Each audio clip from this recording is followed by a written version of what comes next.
Motorcycle लेके आया है, जिसने कार बनाई, जिसने, उसका बीमा जरूरी नहीं है, लेकिन उन सामान का बीमे की जरूरत है।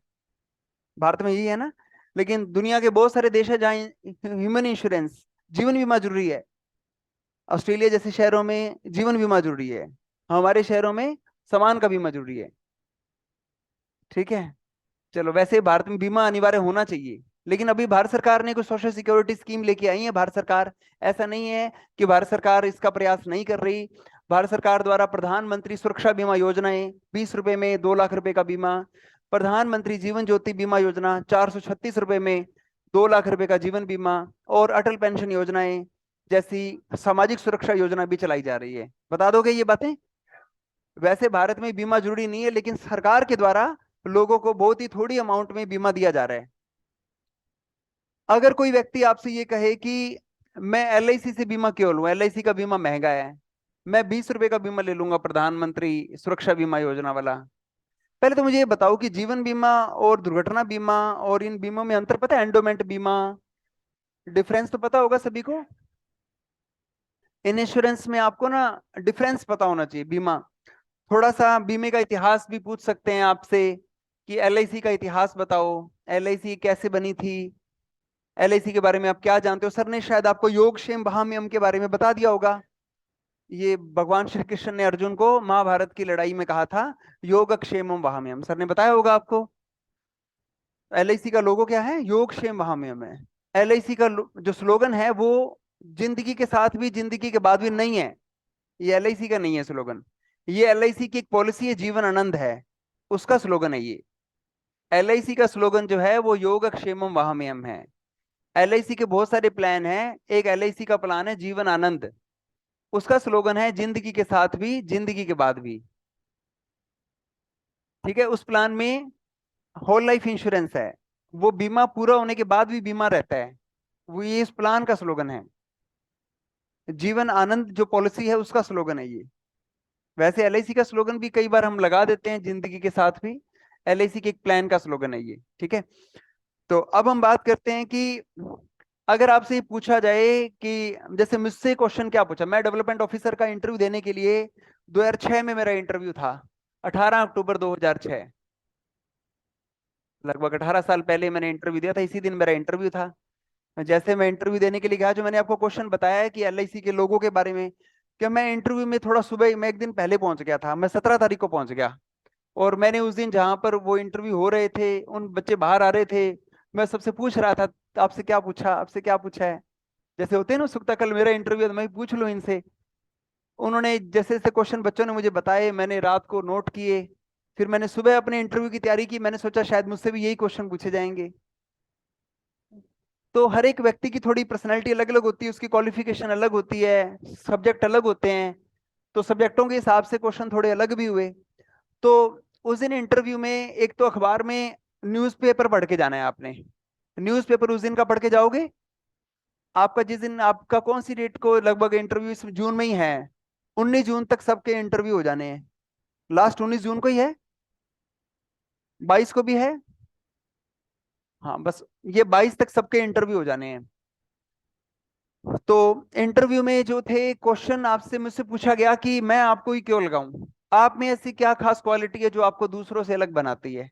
मैं आपसे भी ये क्वेश्चन पूछना चाहता हूं, मैं आपको एलआईसी डेवलपमेंट ऑफिसर के रूप में क्यों लगाऊं, मैं आपको एलआईसी डेवलपमेंट ऑफिसर के रूप में क्यों लगाऊं, और आप में ऐसी क्या खास क्वालिटी है जो आपको दूसरों से अलग बनाती है।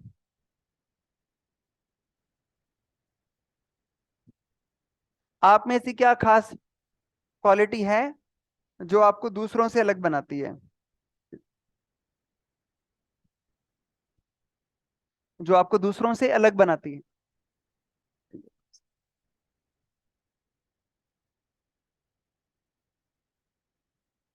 जो आपको दूसरों से अलग बनाती है, तो इसमें आपने क्या क्या आंसर देने हैं। सर ने लिखा हुआ है कुछ, इसको ना थोड़ा छोटा करता हूँ।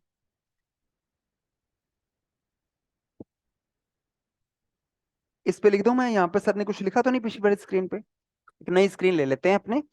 तो सबसे पहले आपने बात करनी है एलआईसी डेवलपमेंट के अंदर, सबसे पहला गुण है मेहनती। सर मैं बहुत मेहनती हूँ। मेहनत मेहनत वाला काम है ये, शुरू शुरू में बहुत मेहनत करनी पड़ती है। ठीक है।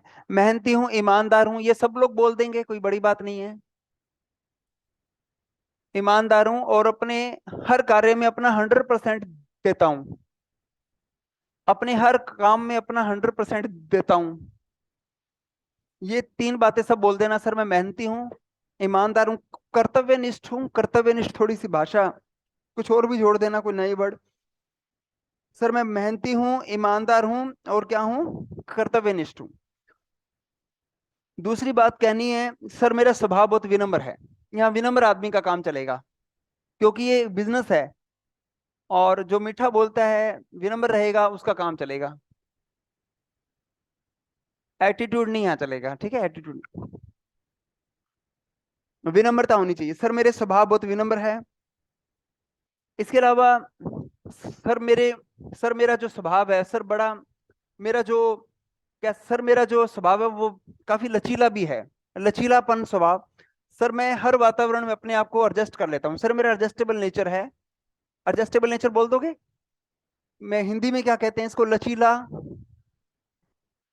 लचीला बोलेंगे कि एडजस्टेबल नेचर? इंग्लिश सही है, एडजस्टेबल नेचर है। हिंदी में मुझे पता नहीं क्या कहते हैं इसको।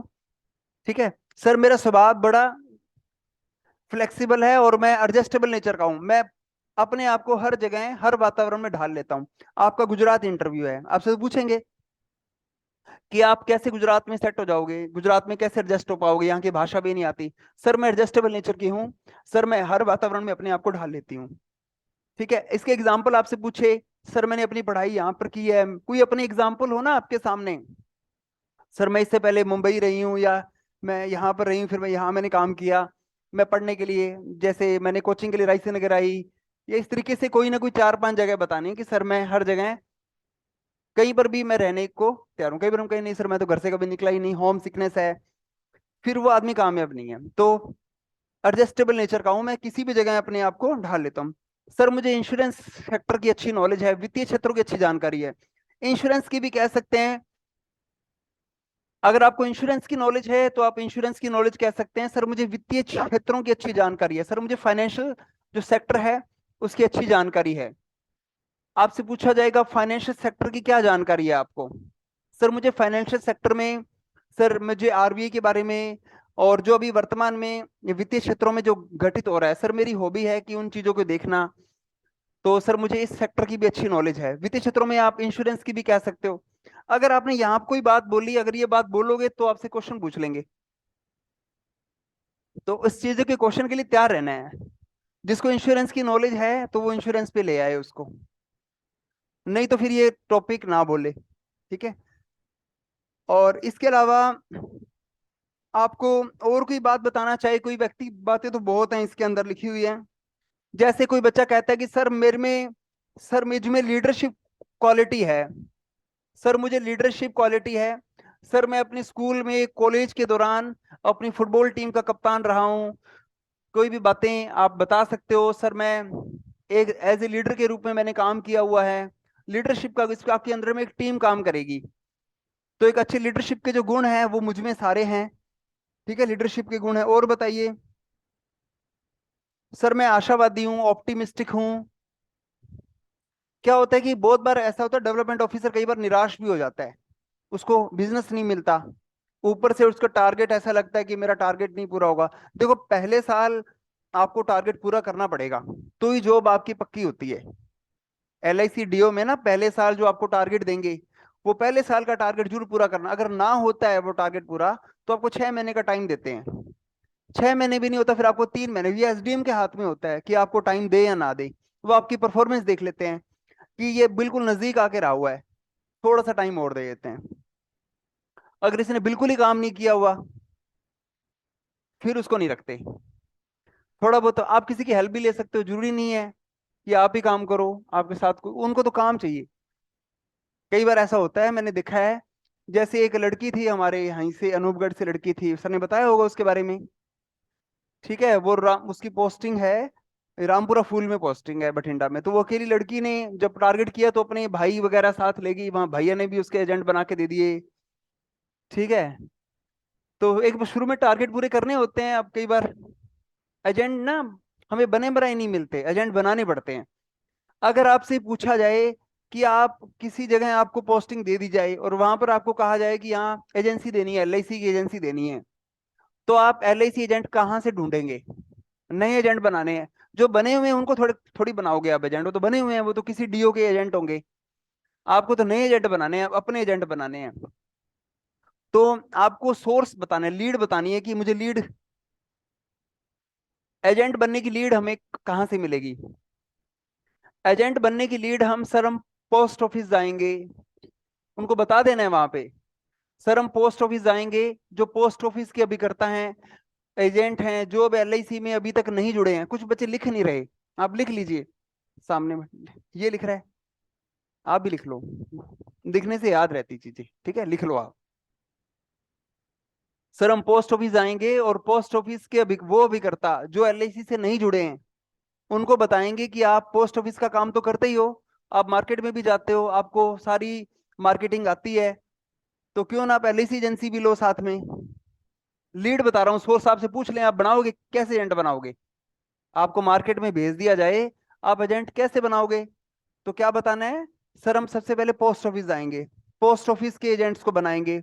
सर उस एरिया के मल्टीनेशनल कंपनीज का काम करने वाले कोई एजेंट है, एमएनसी, मल्टीनेशनल कंपनियां होती है ना, जो ये मेंबर बनाती हैं, है ना, जैसे आरसीएम हो गई और एमबे हो गई और इस प्रकार के, जिन्होंने ये काम किया हुआ है लेकिन अब उनका काम नहीं चल रहा।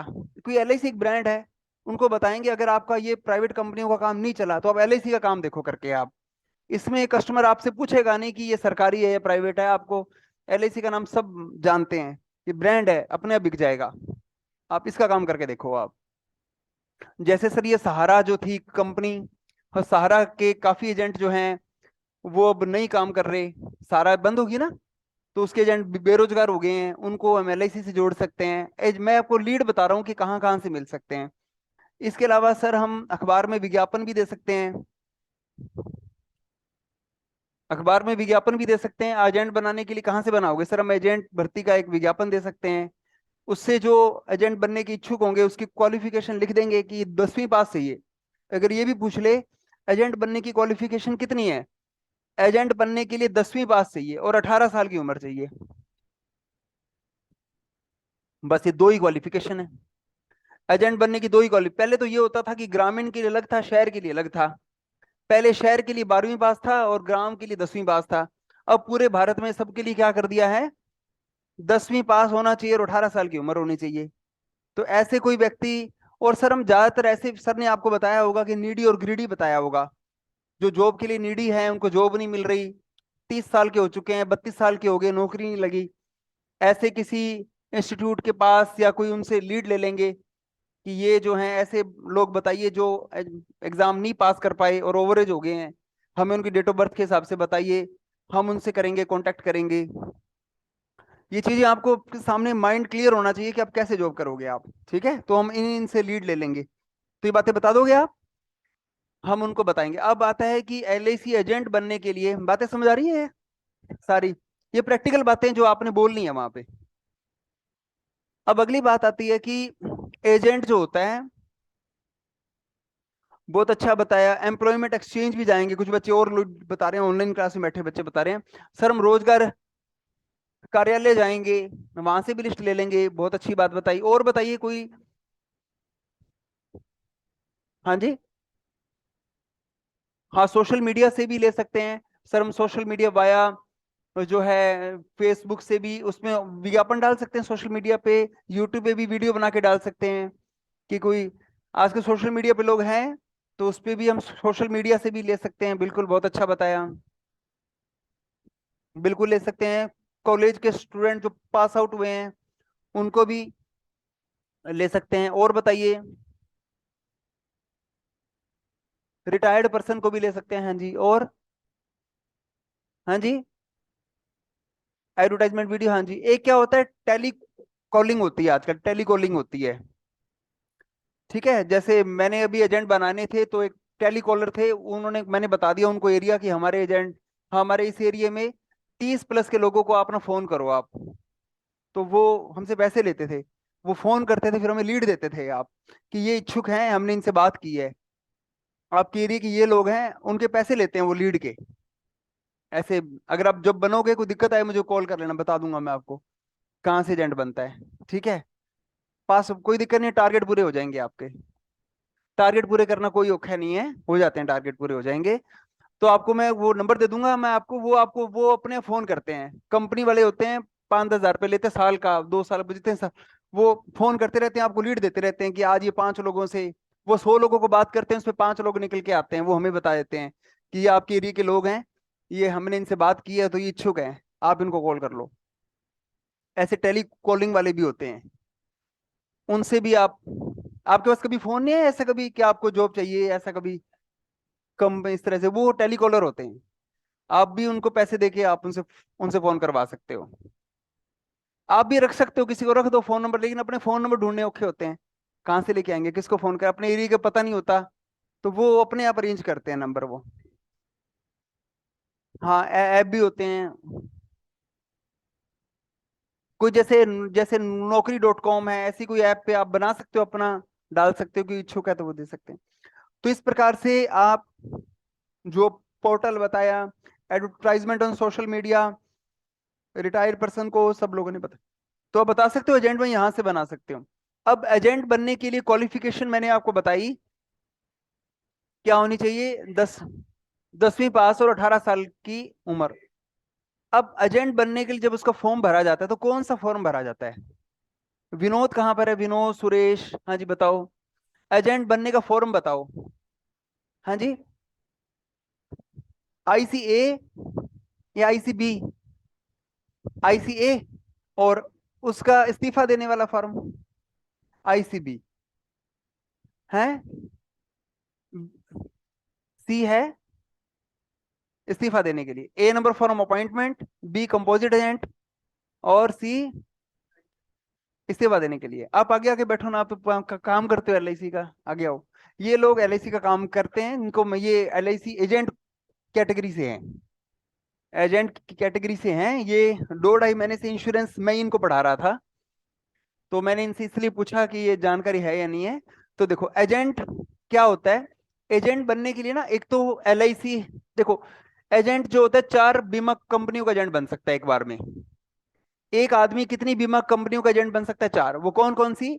एक LIC का, एक तो बन सकता है लाइफ इंश्योरेंस का, एक वो जनरल इंश्योरेंस का एजेंट बन सकता है, एक वो हेल्थ इंश्योरेंस का एजेंट बन सकता है, और एक मोनोलाइन का एजेंट बन सकता है। 4 एजेंट बन सकता है एक एजेंट, एक बीमा कम, एक तो जीवन बीमा का एजेंट बन सकता है। अब आप ये भी आपके सामने कोर्स हो गया कि सर जो जनरल इंश्योरेंस कंपनी के एजेंट है उनको हम लाइफ इंश्योरेंस लेने के लिए प्रेरित करेंगे। जो आदमी मोटरसाइकिल का बीमा करता है, जो गाड़ी दुकान मकान के बीमे करते हैं, उनको बोलेंगे आप लाइफ इंश्योरेंस भी ले लो साथ में। ठीक है, एक कोई आदमी हेल्थ इंश्योरेंस का बीमा करता है, तो उसको हम बोलेंगे कि आप जीवन बीमा भी ले लो। एक जो मोनोलाइन का बीमा करते हैं, मोनोलाइन बीमा कौन सा होता है? एग्रीकल्चर बीमा। ये जो किसान के बीमे होते हैं, रबी खरीफ की फसलें, इनके बीमे करते हैं, वो मोनोलाइन बीमे होते हैं। एग्रीकल्चर बीमा का ECGC सुना होगा, एक्सपोर्ट क्रेडिट गारंटी कॉरपोरेशन है, वो मोनोलाइन बीमे है।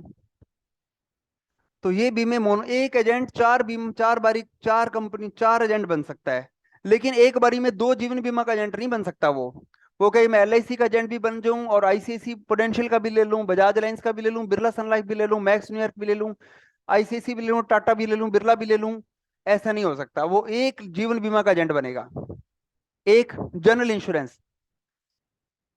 अब क्या होता है कि कई बार तो हमें यही नहीं पता हो कि LIC में कौन सा, ही तो सबको पता है ना LIC में कौन सा बीमा होता है। LIC बताओ मोटरसाइकिल का बीमा करती है क्या? नहीं करती। गाड़ी दुकान मकान का बीमा, भैंस बकरियों के बीमे, एग्रीकल्चर बीमा नहीं करते, हम नहीं करते, हम सिर्फ स्वास्थ्य बीमा है, LIC सिर्फ लाइफ इंश्योरेंस बीमा है। इंसान, सॉरी, स्वास्थ्य क्या, ये जीवन बीमा है। ये कौन सा बीमा है? जीवन। और जीवन किसका जीवन? मनुष्य का जीवन। ये सिर्फ आपको मनुष्य के बीमे करने हैं, और किसका बीमा नहीं करना, ये पता होना चाहिए। कई बार यही ना पता बीमा किसका करना है। वो उसकी वो उसकी सब्सिडरी है, उसकी अलग वैकेंसी आती है। वो LIC हम नहीं करते, हमें पता ही नहीं उस डिपार्टमेंट के बारे में, वो डिपार्टमेंट अलग है। LIC कार्ड भी है, LIC इंटरनेशनल भी है, LIC के बहुत सारे डिपार्टमेंट है। जनरल इंश्योरेंस होता है साधारण बीमा। ये है गाड़ी दुकान मकान का बीमा कौन सा होता है, भेड़ बकरियों के बीमे कौन से होते हैं, साधारण बीमे होते हैं। ये बात पता चल गई। एक होता है हेल्थ बीमा, स्वास्थ्य बीमा होता है। स्वास्थ्य बीमा क्या होता है, हॉस्पिटल में जो आदमी भर्ती होता है उसमें, जैसे क्या कहते हैं, कैशलेस होता है, आदमी कार्ड दिखा देता है फिर उसको एडमिट हो जाता है हॉस्पिटल में, सारे खर्चे वो अपने आप उठाते हैं। एलआईसी भी स्वास्थ्य बीमा का कार्य करती है। एलआईसी भी करती है, स्वास्थ्य बीमा की पॉलिसियां हैं, एलआईसी की भी है। लेकिन स्वास्थ्य बीमा की स्पेशल भी होती हैं कंपनियां जो सिर्फ हेल्थ इंश्योरेंस का काम करती हैं। एक होते हैं मोनोलाइन बीमा, जैसे मैंने आपको बताया एग्रीकल्चर इंश्योरेंस वाले, ठीक है, और इसके अलावा ईसीजीसी मैंने आपको बताया। ये सारे मोनोलाइन बीमे हैं, तो चारों का एजेंट बन सकता है। अब कोई भी एजेंट किसी भी बीमा कंपनी का एजेंट बनेगा ना, तो उसके लिए क्वालिफिकेशन सेम है सबके लिए।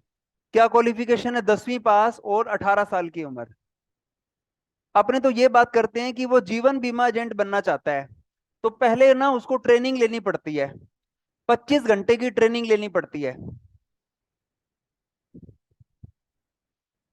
25 घंटे की ट्रेनिंग लेनी पड़ती है, ये ट्रेनिंग की एक बुक आती है, क्वेश्चन आता है कि ये जो ट्रेनिंग की जो बुक है, ये एलआईसी एजेंट के लिए जो सिलेबस होता है इसके लिए बुक आती है, IC38 बुक आती है। ये हर साल चेंज हो जाती है, इसका नया अपडेट वर्जन आ जाता है। अभी कौन सी चल रही है, IC38 ही है, 38 चल रही है। कभी 33 भी थी, कभी 34 भी थी, कभी 35 भी थी। हर साल कोई नई चीज आ जाती है, ऐड कर देते हैं उसके अंदर। अभी कौन सा वर्जन चल रहा है, 38 चल रहा है। तो ये किताब उसको पढ़ानी पड़ती है। ये किताब कौन छापता है, ये किताब छापता है III द्वारा छापी जाती है। ये किताब यहाँ बनती है। ये किताब आपको यहाँ से मंगानी पड़ती है। III, इसका एड्रेस दे दूंगा, वैसे तो ये ऑनलाइन भी आ जाती है किताबें, एजेंट के लिए किताब मंगा लो। III का मतलब है इंश्योरेंस इंस्टीट्यूट ऑफ इंडिया, ये मुंबई के अंदर है। ये एजेंट का सिलेबस बनाती है, एग्जाम का सिलेबस।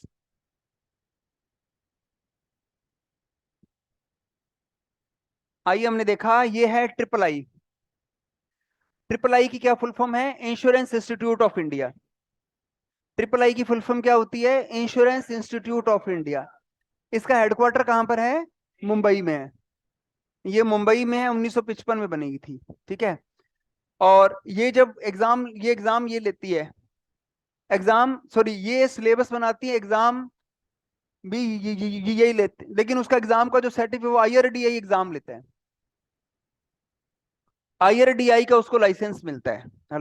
लाइसेंस कौन जारी करता है, तो एग्जाम कौन लेता है, III। और जो सर्टिफिकेट है, जो उसका लाइसेंस कौन जारी करता है, IRDAI जारी करता है। एग्जाम ये लेती है, लाइसेंस ये जारी करता है। IRDAI का नाम, आपकी जो बुक आपको दी उसमें इरडा लिखा हुआ है, उसमें इरडा। जब 1999 में IRDAI एक्ट आया था, वैसे IRDAI ने अपना कार्य 19 अप्रैल सन 2000 को शुरू किया था। 19 अप्रैल 2000 से IRDAI ने अपना वर्क शुरू किया था। IRDAI हैदराबाद में है, पता है आपको।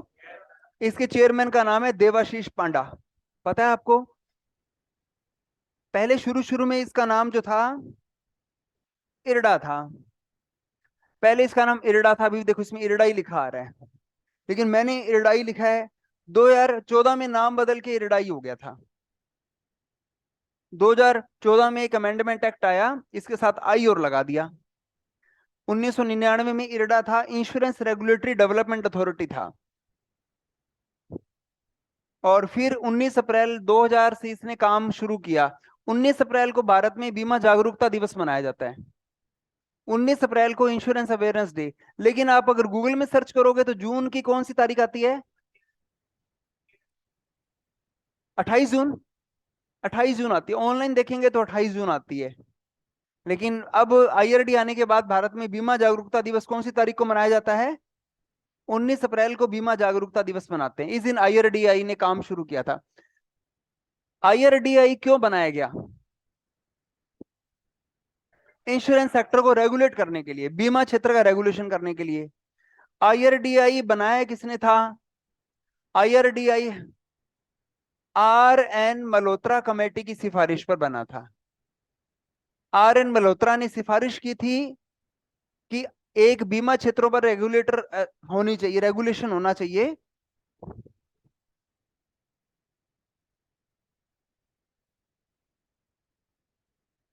ये रिजर्व बैंक के रिटायर जो थे गवर्नर थे, आर एन मल्होत्रा थे। इन्होंने आईआरडीआई बनवाया था। आईआरडीआई बीमा क्षेत्र का कोई कोई नियम नहीं थे, तो इसको रेगुलेट करने के लिए, नियमों को बनाने के लिए इरडाई बनाया गया। आगे समझ में आपको बात? तो एजेंट का जो एग्जाम होता है वो ट्रिपल आई लेता है, और इसका जो लाइसेंस है वो कौन देता है? आईआरडीआई का लाइसेंस होता है। एजेंट बनने के लिए जो फॉर्म उसका एजेंट का भरते हैं वो कौन सा फॉर्म है? देखो, तीन फॉर्म होते हैं। फॉर्म ए, फॉर्म बी और फॉर्म सी। एजेंट बनने के, एजेंट के तीन फॉर्म हैं। फॉर्म नंबर ए के बारे में बताओ। जीवन बीमा का एजेंट। एक कंपनी का एजेंट बनना है, किसी भी एक कंपनी का एजेंट बनना है, चाहे लाइफ का बन जाए चाहे हेल्थ का बन जाए। ये तो एजेंट का फॉर्म बनने के लिए होता है, ये इस्तीफा देने वाला होता है, सी नंबर इस्तीफा देना है ये बनने के लिए। जो रिजाइन देना है उसके लिए फॉर्म सी है। नौकरी लग गई किसी एजेंट की, मान लो बीच में। अब हमारे पास तो क्या थे, मैं उसमें कोचिंग सेंटर में साथ में कोचिंग भी कराते थे, एजेंट भी उसी में से बना देते थे। अब कोई बच्चा जो होता था, उसको पैसे की आवश्यकता होती थी बाहर अंदर आने जाने में, उसे कहते थे तू एजेंसी का काम कर ले, एजेंसी का काम कर ले, थोड़े साल तो काम कर लेगा, तेरी कमाई भी हो जाएगी, जब तेरी नौकरी लगेगी छोड़ देना। तो मैंने पहला एजेंट विक्रम सोनी बनाया था, मेरा एक एजेंट यहीं पर था, महेंद्र जी का लड़का था। एक मैंने ओम प्रकाश बनाया था, मेरे वहाँ पढ़ने वाले बच्चे थे। ओम प्रकाश तो पंजाब नेशनल बैंक में है, विक्रम सोनी एसबीआई में है। तो ये जो बच्चे थे ये स्टूडेंट नौकरी लगे, इन्होंने फिर छोड़ दी एजेंसी 5 साल से पहले। अगर हम एजेंट, नौकरी छोड़ने वाला फॉर्म कौन सा होता है? फॉर्म सी होता है। और बनने वाला एजेंट कौन सा? फॉर्म ए। अगर कोई एक से ज्यादा बीमा कंपनियों का एजेंट इकट्ठा बनना चाहता है तो फॉर्म बी लगाएगा, कि मेरे को एलआईसी भी दे दो, मेरे को जीआईसी भी दे दो, मेरे को मोनोलाइन भी दे दो। ठीक है? जो ज्यादा बीमा कंपनी को एजेंट बनना है, इकट्ठी ट्रेनिंग लेनी है सारी, तो फॉर्म बी हो गया। ऐसा ही है। फॉर्म बी कौन सा होता है? कंपोजिट एजेंट होता है, समग्र एजेंट कहते हैं उसको। आगे समझ में आपको? बैठने तो सर बैठ जाएंगे आपके साथ ही। सर बैठ। तो अभी मैंने आपको क्या क्या चीजें बताई। सबसे पहले मैंने आपको बताया, एक एजेंट कितनी बीमा कंपनी का एजेंट बन सकता है? चार। एक तो लाइफ इंश्योरेंस का बन सकता है, एक जनरल का, एक हेल्थ का, और एक मोनोलाइन का। एक फिर मैंने आपको बताया एजेंट बनने की क्वालिफिकेशन क्या है? 18 से। कोई भी एजेंट बनना है 10वीं पास होना चाहिए और 18 साल की उम्र होनी चाहिए। जीवन बीमा का एजेंट मान लीजिए बनता है तो उसको कितने घंटे की ट्रेनिंग लेनी पड़ती है? 25 घंटे की ट्रेनिंग। ये ट्रेनिंग की जो बुक है IC33, ये कौन प्रकाशित करती है? Triple I. ट्रिपल आई की फुल फॉर्म क्या है? Insurance institute of India. ये कहां पर है? मुंबई में। इस एजेंट का जो बन जाता है तब लाइसेंस देते हैं, 3 साल के लिए होता है लाइसेंस उसका। बाद में उसको रिन्यू करवाना पड़ता है, लेकिन आजकल वो रिन्यू अपने आप हो जाता है। पहले उसकी फीस भरनी पड़ती होती थी, अभी चेंज कर दिया रूल। अब एजेंट का जो लाइसेंस है वो 3 साल के लिए बनता है, लेकिन अपने आप रिन्यू हो जाता है। अपने आप रिन्यू हो जाता है, उसकी फीस नहीं भरनी पड़ती, ना कोई एग्जाम देना पड़ता है। पहले होता था कि वो ट्रेनिंग दोबारा लेनी पड़ती थी 3 साल बाद। तो आईआरडीआई ने उसको क्या दे दिया? लाइसेंस दे दिया। अब लाइसेंस देने के बाद में वो किसी भी बीमा कंपनी का एजेंट बन सकता है। आपने उसको मोटिवेट किया, आपने उसको ट्रेनिंग दिलाई, आपने उसको एग्जाम दिलाया। एग्जाम दिलाने के बाद भी उसको छोड़ना नहीं है खुला, और बीमा कंपनी का एजेंट ले जाएगा उसको। क्योंकि वो अपना जो लाइसेंस है ना, जो उसको मिला आईआरडीएल से, अभी उसके ऊपर कोई बीमा कंपनी नहीं लिखी हुई, कोई बीमा कंपनी का नाम नहीं लिखा हुआ। वो कोई भी बीमा कंपनी में जाके आवेदन आवेदन कर सकता है, वो खुला है। एलआईसी में भी जा सकता है, बजाज में, बिरला में, किसी में भी जा सकता है। हमने एक बार, मेरे से शुरू शुरू में गलती हुई, मैंने ट्रेनिंग दे दी, पढ़ा दिया, वो ना पेपर पास भी हो गई। हमने उसको फोन किया, कहते मैं तो सर बिरला की बन गई एजेंट। मैं कि हमने पढ़ाया? तो वो कहते सर मैं वहां, वो उस डीओ ने ना 10 बार मुझे पढ़ाया, मैं पास नहीं हुई थी, फेल हो रही थी। वो कहते तू वहां पढ़ के आ जा एक बार, तो वो तेरे को पास करा देंगे, फिर तो मेरे पास आ जाना। तो मैंने तो आज तक कभी कोई फेल नहीं हुआ। एजेंट जो भी पढ़ाए, आज इस पर आ जाइए। तो एजेंट जो है, जो भी पढ़ाए हैं वो जो है ना, उससे बैठे, तो वो फेल नहीं हुए कभी भी। तो ये रिकॉर्ड, वो आपको, आपकी ट्रेनिंग पूरी होनी चाहिए, आपकी ट्रेनिंग पूरी है, आपको पता है, तो आपका एजेंट कभी फेल होगा ही नहीं। कई बार ऐसा भी हो जाता है, तो दूसरे वाला भी आपके पास भेज देता है पढ़ने के लिए। तो ध्यान रखना है उसका, कहीं और एजेंट ना बन जाए वो।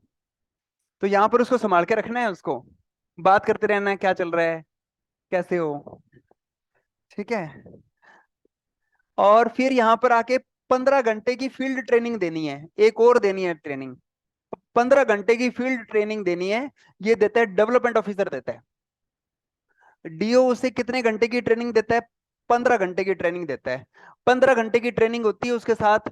तो एजेंट बनने की ट्रेनिंग 25 घंटे की तो ट्रिपल आई की ट्रेनिंग है। 15 घंटे की फील्ड ट्रेनिंग होती है जो एजेंट, डीओ आप उसको, आप अथॉरिटी है आपके पास, आप लिख के दे सकते हो इसकी 15 घंटे की ट्रेनिंग पूरी हो गई है। इस 15 घंटे की ट्रेनिंग में उसको सारे प्लान बताने होते हैं।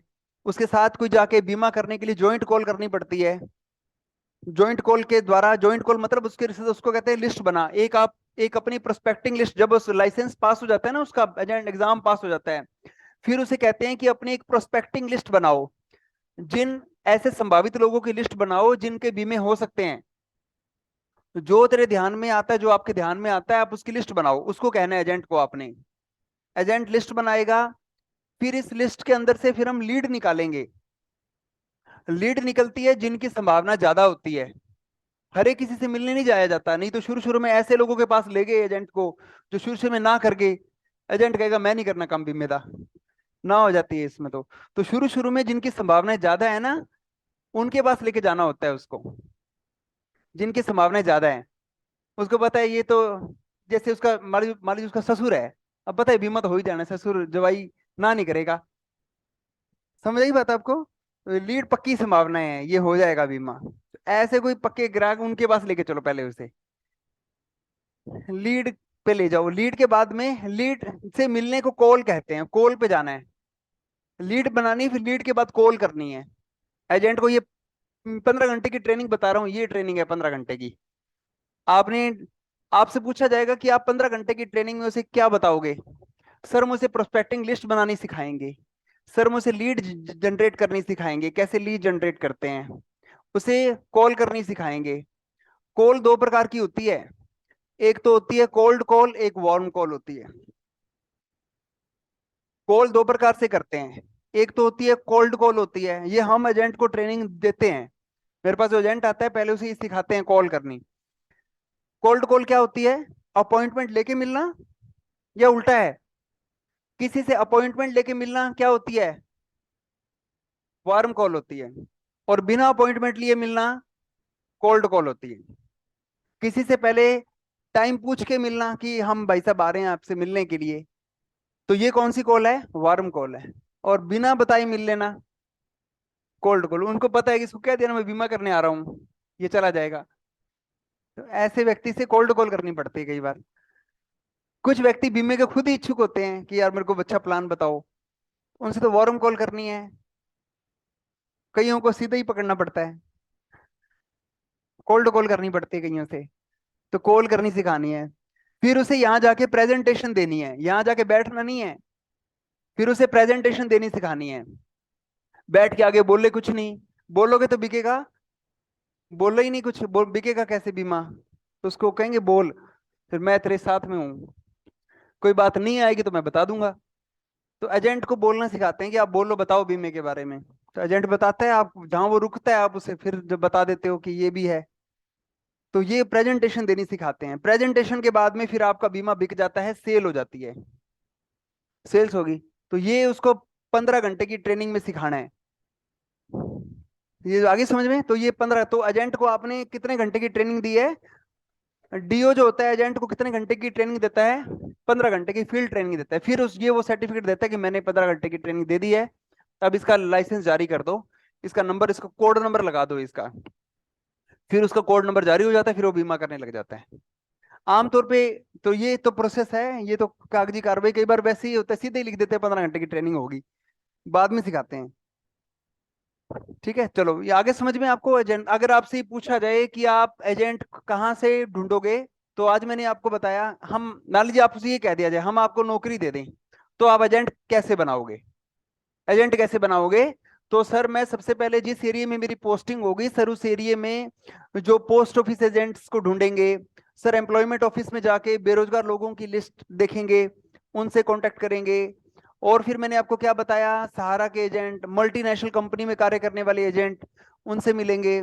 और जो ऐसे ऐसे स्टूडेंट्स जो बेरोजगार हो चुके हैं, जिनकी ओवरेज हो चुकी है और वो बेरोजगार हैं, अभी तक नौकरी नहीं मिली और किसी नौकरी की तलाश में है, ऐसे व्यक्तियों को एलआईसी की एजेंसी के बारे में बताएंगे। अब आता है कि एलआईसी एजेंसी के क्या फायदे आप उनको बताओगे। ये तो बात की बात है, आप उसे क्या बताओगे कि आप एलआईसी एजेंट बन जाओ? वो क्यों बनेगा? क्यों बनेगा वो एलआईसी एजेंट? आप उसे क्या कहोगे, एजेंट बन जा, मेरे को जरूरत है, मेरे को अपना टारगेट पूरा करना है, मेरी नौकरी बचानी है, इसलिए मेरे एजेंट जल्दी बन जाए यार, जरूरत है मुझे। क्या वो बन जाएगा? और आपको उसका फायदा बताना पड़ेगा। अपना फायदा बताओगे वो एजेंट नहीं बनेगा आपको। आप बताओगे मेरे को जरूरत है, वो नहीं बनेगा कभी भी नहीं। आप उसको फायदा बताओ, एजेंसी के क्या फायदे हैं। सर इसकी पीडीएफ है ना, पीपीटी है एक पीपीटी इसी। अच्छा, इसी के अंदर है। तो अभी हम देख लेते हैं एलआईसी एजेंट बनने के फायदे।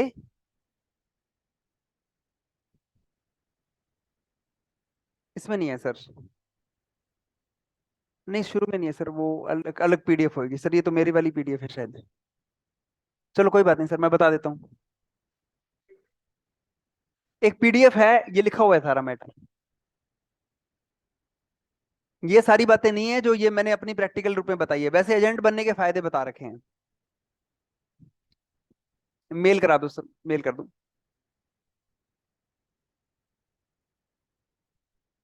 सर यही है क्या, एडीओ इंटरव्यू फाइल? कौन से वाली है सर? ये वाली है? ये वाली फाइल? अब ऐसे पढ़ा देता हूँ मैं आपको, देखो। जीवन बीमा के क्या फायदे हैं, ये आपको पीडीएफ मिल जाएगी। टैक्स, जीवन बीमा से क्या बेनिफिट होते हैं, चलो एक बार देख लेते हैं अपने जीवन बीमा के क्या फायदे हैं। ये तो चलो बात की बात है, जब हम किसी का बीमा करने जाएंगे तो जीवन बीमा से क्या बेनिफिट होता है। कई बार ये आप सिर्फ बहुत सारे क्वेश्चन आपसे पूछे जाएंगे, कई बार वो आपसे पूछे कि आप किसी का एजेंट के साथ बीमा करने गए, वो कहता है मेरा बीमा हुआ हुआ है, तो आप क्या करोगे? तो बताएंगे, इसका जवाब भी है। कोई आदमी कहे कि मेरे रिश्तेदार भी एजेंट है, मेरा तो बेटा ही एजेंट है, मेरा मासी का लड़का एजेंट है, मैं आपसे क्यों कराऊं, इसका जवाब भी है। हर एक चीज का जवाब है। कोई आदमी ये कहे कि मेरे को बीमे की क्या जरूरत है, गाड़ी है, बंगला है, बैंक बैलेंस है, सब है, मेरे को बीमे की क्या जरूरत है, इसका जवाब भी है। देखो, बीमा उसी समय चाहिए जब आपका स्वास्थ्य अच्छा हो, जब आपकी इनकम अच्छी है। जब आपका स्वास्थ्य अच्छा है, जब आपकी इनकम अच्छी है और आपको कोई रोग नहीं है, तभी बीमा हो सकता है।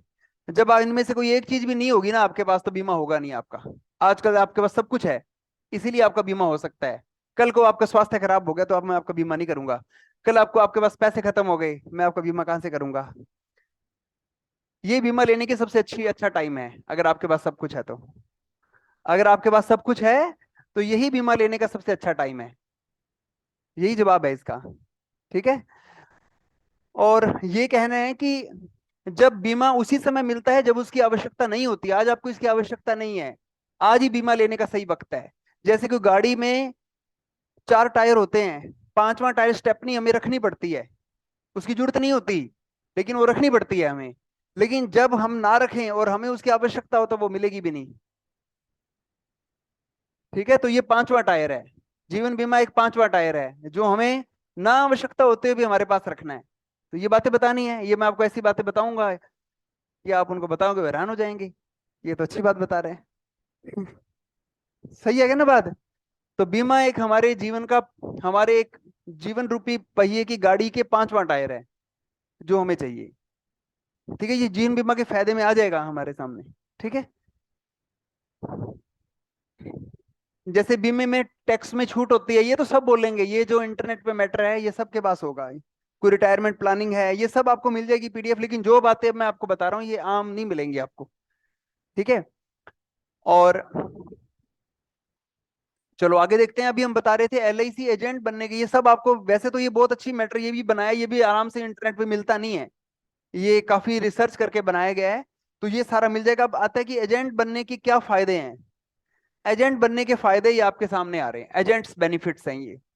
सबसे पहला तो बताना है किसी को एजेंट बनने के लिए बताना, जैसे मैं क्या बताता हूं, मैं आपको, मैं खुली बात बताता हूं, मैं सिंपल एक आदमी को कहता हूं कि आप, जैसे आपको कोई काम चाहिए, वो आदमी के पास कोई काम नहीं होता, उसी के पास जाते हैं ना। पहले तो ऐसे व्यक्ति को क्या बताना है जिसके पास काम नहीं है, उसको बोलना है कि मैं आपको एक ऐसे बिजनेस बताना चाहता हूं जिसमें कोई इन्वेस्टमेंट नहीं है। आपने कोई बिजनेस शुरू करते हैं तो उसमें अपने को दुकान में माल डालना पड़ता है, मैं जैसे बात करता हूँ। तो मैं एक ऐसा बिजनेस बताता हूँ जिसमें कोई आपका पैसा नहीं लगेगा, बिना पैसे के वो काम शुरू हो जाएगा। दूसरी बात है कि हम कोई बिजनेस शुरू करते हैं तो उसमें लाभ भी हो सकता है, हानि भी हो सकती है। लेकिन मैं आपको ऐसा बिजनेस बता रहा हूँ जिसमें सिर्फ लाभ ही होगा। लाभ क्यों होगा? क्योंकि उसमें आपका कोई इन्वेस्टमेंट नहीं लगा, तो आपको कोई लॉस भी नहीं होगा। अगर आपका कुछ लगा होगा तो ही तो लॉस होगा, आपका कोई लगेगा नहीं तो आपको लॉस भी नहीं होगा। फिर उसके बाद उसको ये बात बताते हैं कि हम कोई बिजनेस करते हैं, हम किसी कस्टमर को कोई सामान बेचते हैं। आपने किसी कस्टमर को कोई सामान दे दिया, वो कस्टमर आज आपकी दुकान से वो ले गया। ये जरूरी नहीं है कि अगले दिन, जब भी वो अगली बार सामान लेने आए वो आपकी दुकान पे ही आएगा, वो किसी और दुकान से भी ले सकता है। आप में कोई भी बिजनेस में प्रॉफिट एक बार ले सकते हो, लेकिन एलआईसी का ऐसा प्रॉफिट है जिसमें आप एक बार किसी वस्तु को किसी को बेचोगे, उसकी कमाई आप अगले 20-25 साल तक लोगे, क्योंकि वो हर साल किस्त भरेगा, आपको उसकी इनकम आएगी। That is called royalty income. जैसे किशोर कुमार ने एक बार गाना गा दिया, वो गाना एक बार गाया उसने, लेकिन उसका फायदा उसके परिवार को आज भी आ रहा है। आज भी वो गाना जब इंटरनेट से डाउनलोड होता है, कोई उस गाने का इस्तेमाल करता है तो उसके अंदर कॉपीराइट स्ट्राइक आता है, कॉपीराइट के हिसाब से उस परिवार को उसकी इनकम आती है। रेडियो का आविष्कार जी जी मार्कोनी ने एक बार कर दिया, जब भी दुनिया में रेडियो बिका उसके परिवार को इनकम आई। तो एलआईसी पॉलिसी अगर आपने एक बार बेच दी तो वो जब जब भी वो पैसे भरेगा उसकी कमाई आपको आएगी। इसको कहते हैं रॉयल्टी बेस्ड इनकम। ये रॉयल्टी इनकम है, इसको क्या कहते हैं? Royalty income. एलआईसी से रॉयल्टी इनकम आती है, और ये इनकम आप जब नया बीमा करते हो तो पहले वाली इनकम आती होती है, उसमें नई इनकम ऐड हो जाती है, तो आपकी कमाई बढ़नी शुरू हो जाती है। पॉलिसी बंद कर दे? नहीं, एलआईसी में ना जीवन बीमा में पोर्टेबिलिटी नहीं है अभी, जैसे मोबाइल सिम में तो पोर्टेबिलिटी है, एयरटेल से आप रिलायंस में चले गए। जीवन बीमा में तो वही जहां जिस बीमा कंपनी में करा ली उसी में, हेल्थ इंश्योरेंस पे पोर्टेबिलिटी है बस। है। हाँ, तो जब बीमा नहीं भरेगा तो कमीशन कहाँ से आएगा? जब वो पैसे भरेगा, वो भी बताऊंगा। कोई आदमी पैसे नहीं भर रहा तो उसे मोटिवेट करना है, बीमा भरने के फायदे बताने हैं, बीमा भरा देंगे। जब वो पैसे भरेगा तो पैसे कमीशन आएगा, वो नहीं भरेगा तो नहीं आएगा। तो एजेंट जब जो पॉलिसी करे तो उसे बताते हैं कि एलआईसी की इनकम एक रॉयल्टी इनकम है। और ये भी बताना है कि ये काम आप पार्ट टाइम भी कर सकते हो, फुल टाइम भी कर सकते हो। जरूरी नहीं है कि इस काम को आपको रोज करना है, इसको पार्ट टाइम भी कर सकते हो, इसको फुल टाइम भी कर सकते हो। जैसे कोई लड़की है, आप कह सकते हो सर मैं हाउस वाइफ के पास जा सकती हूँ। हाउस वाइफ जो होती है वो घर के काम के साथ साथ भी ये काम कर सकती हैं अपने इस एरिया में। जैसे आप एक हाउस वाइफ, आप एजेंट हैं ना, आप कितने साल हो गए, मैं इनके बारे में बताता हूँ। इनका नाम है राधा जी है। आप एलआईसी से, ये जब 10वीं पास थे इन्होंने एजेंट बने थे ये, है ना। और इन्होंने एलआईसी एजेंसी से पढ़ाई, एलआईसी एजेंसी के साथ साथ इन्होंने पढ़ाई की, ग्रेजुएशन भी की। आज एलआईसी डेवलपमेंट ऑफिसर के रूप में ये काम, है ना। आप एक साल में कितनी पॉलिसी करते हो? हाईएस्ट आपने कितनी की हुई है एक साल में? 400 पॉलिसी एक साल में की हुई है इन अकेली ने। डीओ का टारगेट सारी टीम से करने का होता है। आपकी इनकम बताओ कितनी है आपकी? हाईएस्ट इनकम एक साल में कितनी कमाई है आपने? 12 लाख रुपए साल की कमाई एक कर सकती हूँ। आप में से जो एजेंट कैटेगरी से बैठो, शाबाश। हाँ, और की बात बताना चाहें आप?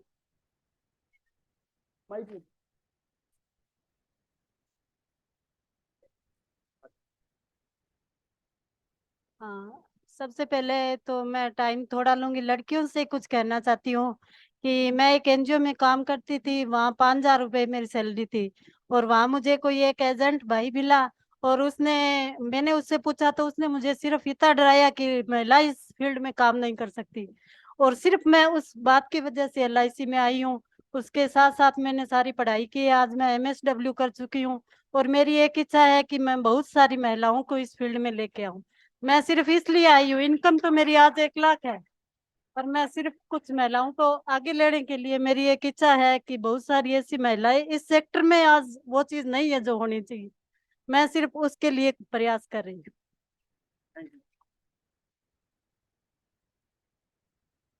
आपने देखा ये महिला भी काम कर रही है। अभी मैं आपको एमडीआरटी एजेंट से बना, आप में से कितने एमडीआरटी हैं? एमडीआरटी अभी करता खड़े हो ना? एमडीआरटी यूएस से, अमेरिका से? आप एमडीआरटी यूएस से हो सारे? ये एमडीआरटी है, मिलियन डॉलर राउंड है। अभी 3 टाइम की एमडीआरटी है। ये लगातार पिछले 3 साल से एमडीआरटी अमेरिका है, मतलब इनको टूर मिलते हैं अमेरिका वगैरह के। अगर जाना चाहिए तो ये अभी, लेकिन गए नहीं होगे आप अभी? गए थे या कहीं आपने यूएस के, आपने इधर वाली की है जो एमडीआरटी? आपने जो है, आपने भी एमडीआरटी कौन से वर्ष वाली की है? आपने किस सालों में की? पिछले साल से लगातार कर रहे हो? 2008 से, 2022 से, 2023 से? आप लास्ट 2 सालों से लगातार एमडीआरटी हो? 3 सालों से एमडीआरटी हो? शुरू से ही आप एमडीआरटी कितने साल से कर रहे हो? लगातार 3 साल से एमडीआरटी बैठो। एमडीआरटी क्या होता है? मिलियन डॉलर राउंड टेबल होते हैं।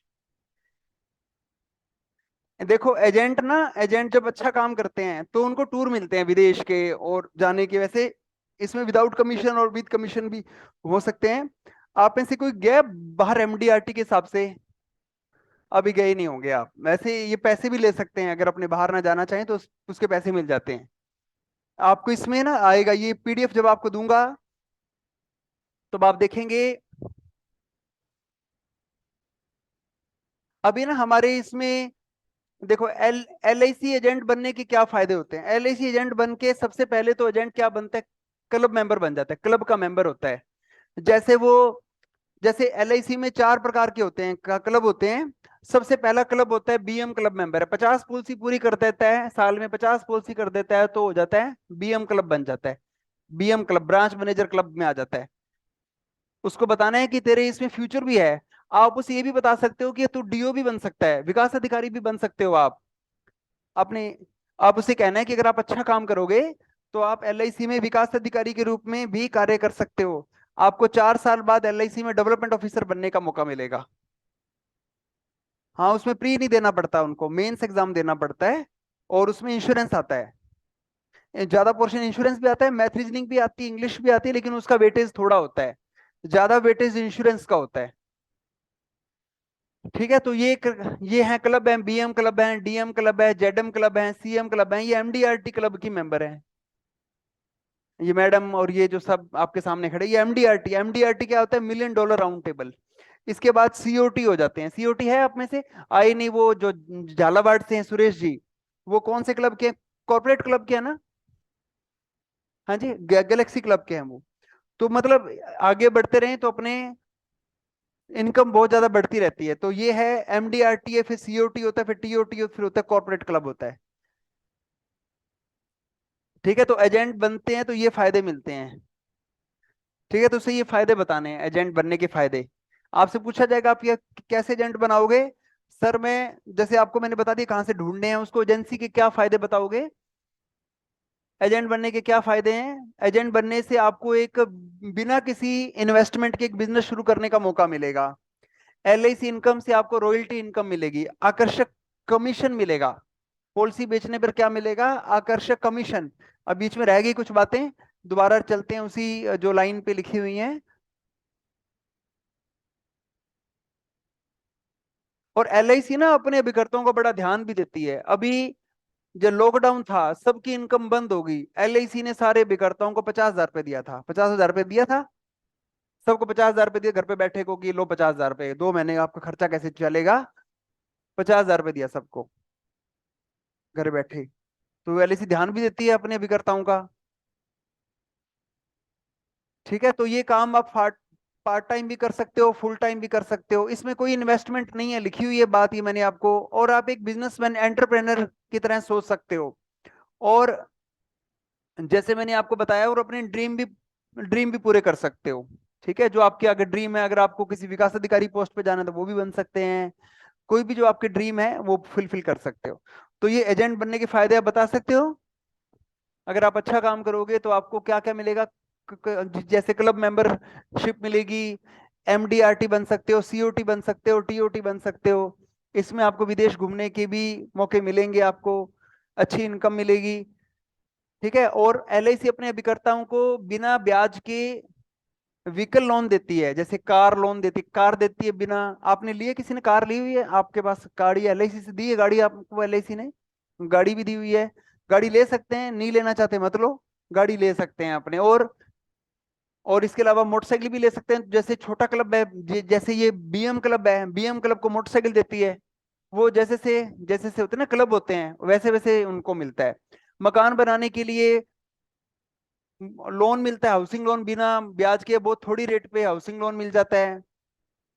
ठीक है। और इस तरीके से आपको साल में एक बार फेस्टिवल एडवांस भी देती है एलआईसी। आप किसी भी त्योहार पे पैसे ले सकते हो, आपको कोई त्योहार जैसे फेस्टिवल एडवांस होते हैं ना, जैसे बोनस कहते हैं, त्योहार बोनस, बोनस मिलता है, कोई भी एक त्योहार पे ले सकते हो आप। जैसे कोई मुस्लिम है तो वो ईद पे ले सकता है, हिंदू है तो दिवाली पे ले सकता है, कोई भी, जैसे कोई सिख है तो वैसाखी पे ले सकता है, कोई भी एक त्योहार। हर एक को साल में एक त्योहार पे पैसे मिलते हैं, एक त्योहार कोई भी फिक्स कर ले, उसको एडवांस मिल जाता है एक त्योहार पे, तो इसमें फेस्टिवल एडवांस भी मिलता है। इसके अलावा विजिटिंग कार्ड हो गए, और छोटी मोटी जो ये स्टेशनरी आइटम्स हैं, गिफ्ट आइटम्स हैं अपने कस्टमर को बांटने के लिए, प्रमोशनल आइटम्स हैं, जैसे उसमें लिखा होगा छल्ले, थर्मस, ये चीजें। ठीक है। ये चीजें छोटे मोटे आइटम्स होते हैं, जो गिफ्ट आइटम्स हैं, ये आप कस्टमर को देने के लिए मिलते हैं उनको। आप एजेंट अपनी तरफ से भी लेके बांट देता है, डायरियां थोड़ी मिलती, डायरीज होती है, देखोगे आपने एलआईसी लिखी हुई डायरी, मेरे पास पड़ी होगी, ये डायरी एलआईसी से मिलती है, ये डायरियां एलआईसी से हैं। ये ऐसे तो चीजें मिलती रहती हैं ठीक है। तो ये बता दोगे आप, लेकिन ये थोड़ी मत बताना कि डायरी मिलेगी। डायरी मिलेगी। ठीक है, चलो। चलो ये, चलो एक वैसे बता सकते हो, इसमें प्रमोशनल आइटम्स मिलते हैं, स्टेशनरी मिलती है, चलो ये बता देना। ठीक है। जैसे कंप्यूटर, लैपटॉप है, इंटरेस्ट फ्री व्हीकल लोन है, क्लब मेंबरशिप है, टर्म इंश्योरेंस भी फ्री हो जाता है, एजेंट का बीमा फ्री हो जाता है, एजेंट का टर्म इंश्योरेंस हो जाता है, एजेंट बन जाता है ना, उसका बीमा हो जाता है एक, कुछ रुपए का बीमा, थोड़े से पैसे में, उसके कमीशन में से कटते हैं 5-10 रुपए, 20 रुपए कट के, और बीमा हो जाता है। ठीक है। उसका बीमा फ्री हो जाता है एक तो। और उसको ग्रेचुइटी भी मिलती है रिटायरमेंट पे, जब वो एजेंसी छोड़ता है तो उसको पेंशन भी मिलती है, हेरिडिटी कमीशन भी मिलता है। हेरिडिटी कमीशन क्या होता है, जब एजेंट एक्सपायर हो गया तो उसकी बीवी को कमीशन मिलने लग जाता है, हेरिडिटी कमीशन होता है। मतलब ये भी हो सकता है कई बार एजेंसी छोड़ देता है, वो नौकरी लग गया, जैसे अभी ये डेवलपमेंट ऑफिसर लग जाएंगे, तो इनको जो पहले काम किया उसका कमीशन भी आता होगा इनको। जब एजेंसी 5 साल से ऊपर होगी एजेंसी आपको, तो आप जब एजेंसी छोड़ोगे, रिजाइन दोगे, तो जब अपनी छोड़ते हैं, जैसे मेरे काफी एजेंट जो हैं बैंक में नौकरी लग गए, तो अगर 5 साल एजेंसी पूरी कर ली तो पिछले कमीशन आता रहता है, तो पहले जो काम किया उसका कमीशन आता रहेगा, वो पार्टी संभालता है। ऐसा नहीं कि वो कमीशन बंद हो जाता है, लेकिन 5 साल पूरी कर ली एजेंसी को आपने, फिर आपको पुराना कमीशन भी आता रहता है। जब तक वो आदमी किस्त भरेगा, आपकी पार्टियां किस्त भरती रहेंगी, तब तक आता रहेगा, जब वो बंद कर देंगे तब बंद हो जाएगा।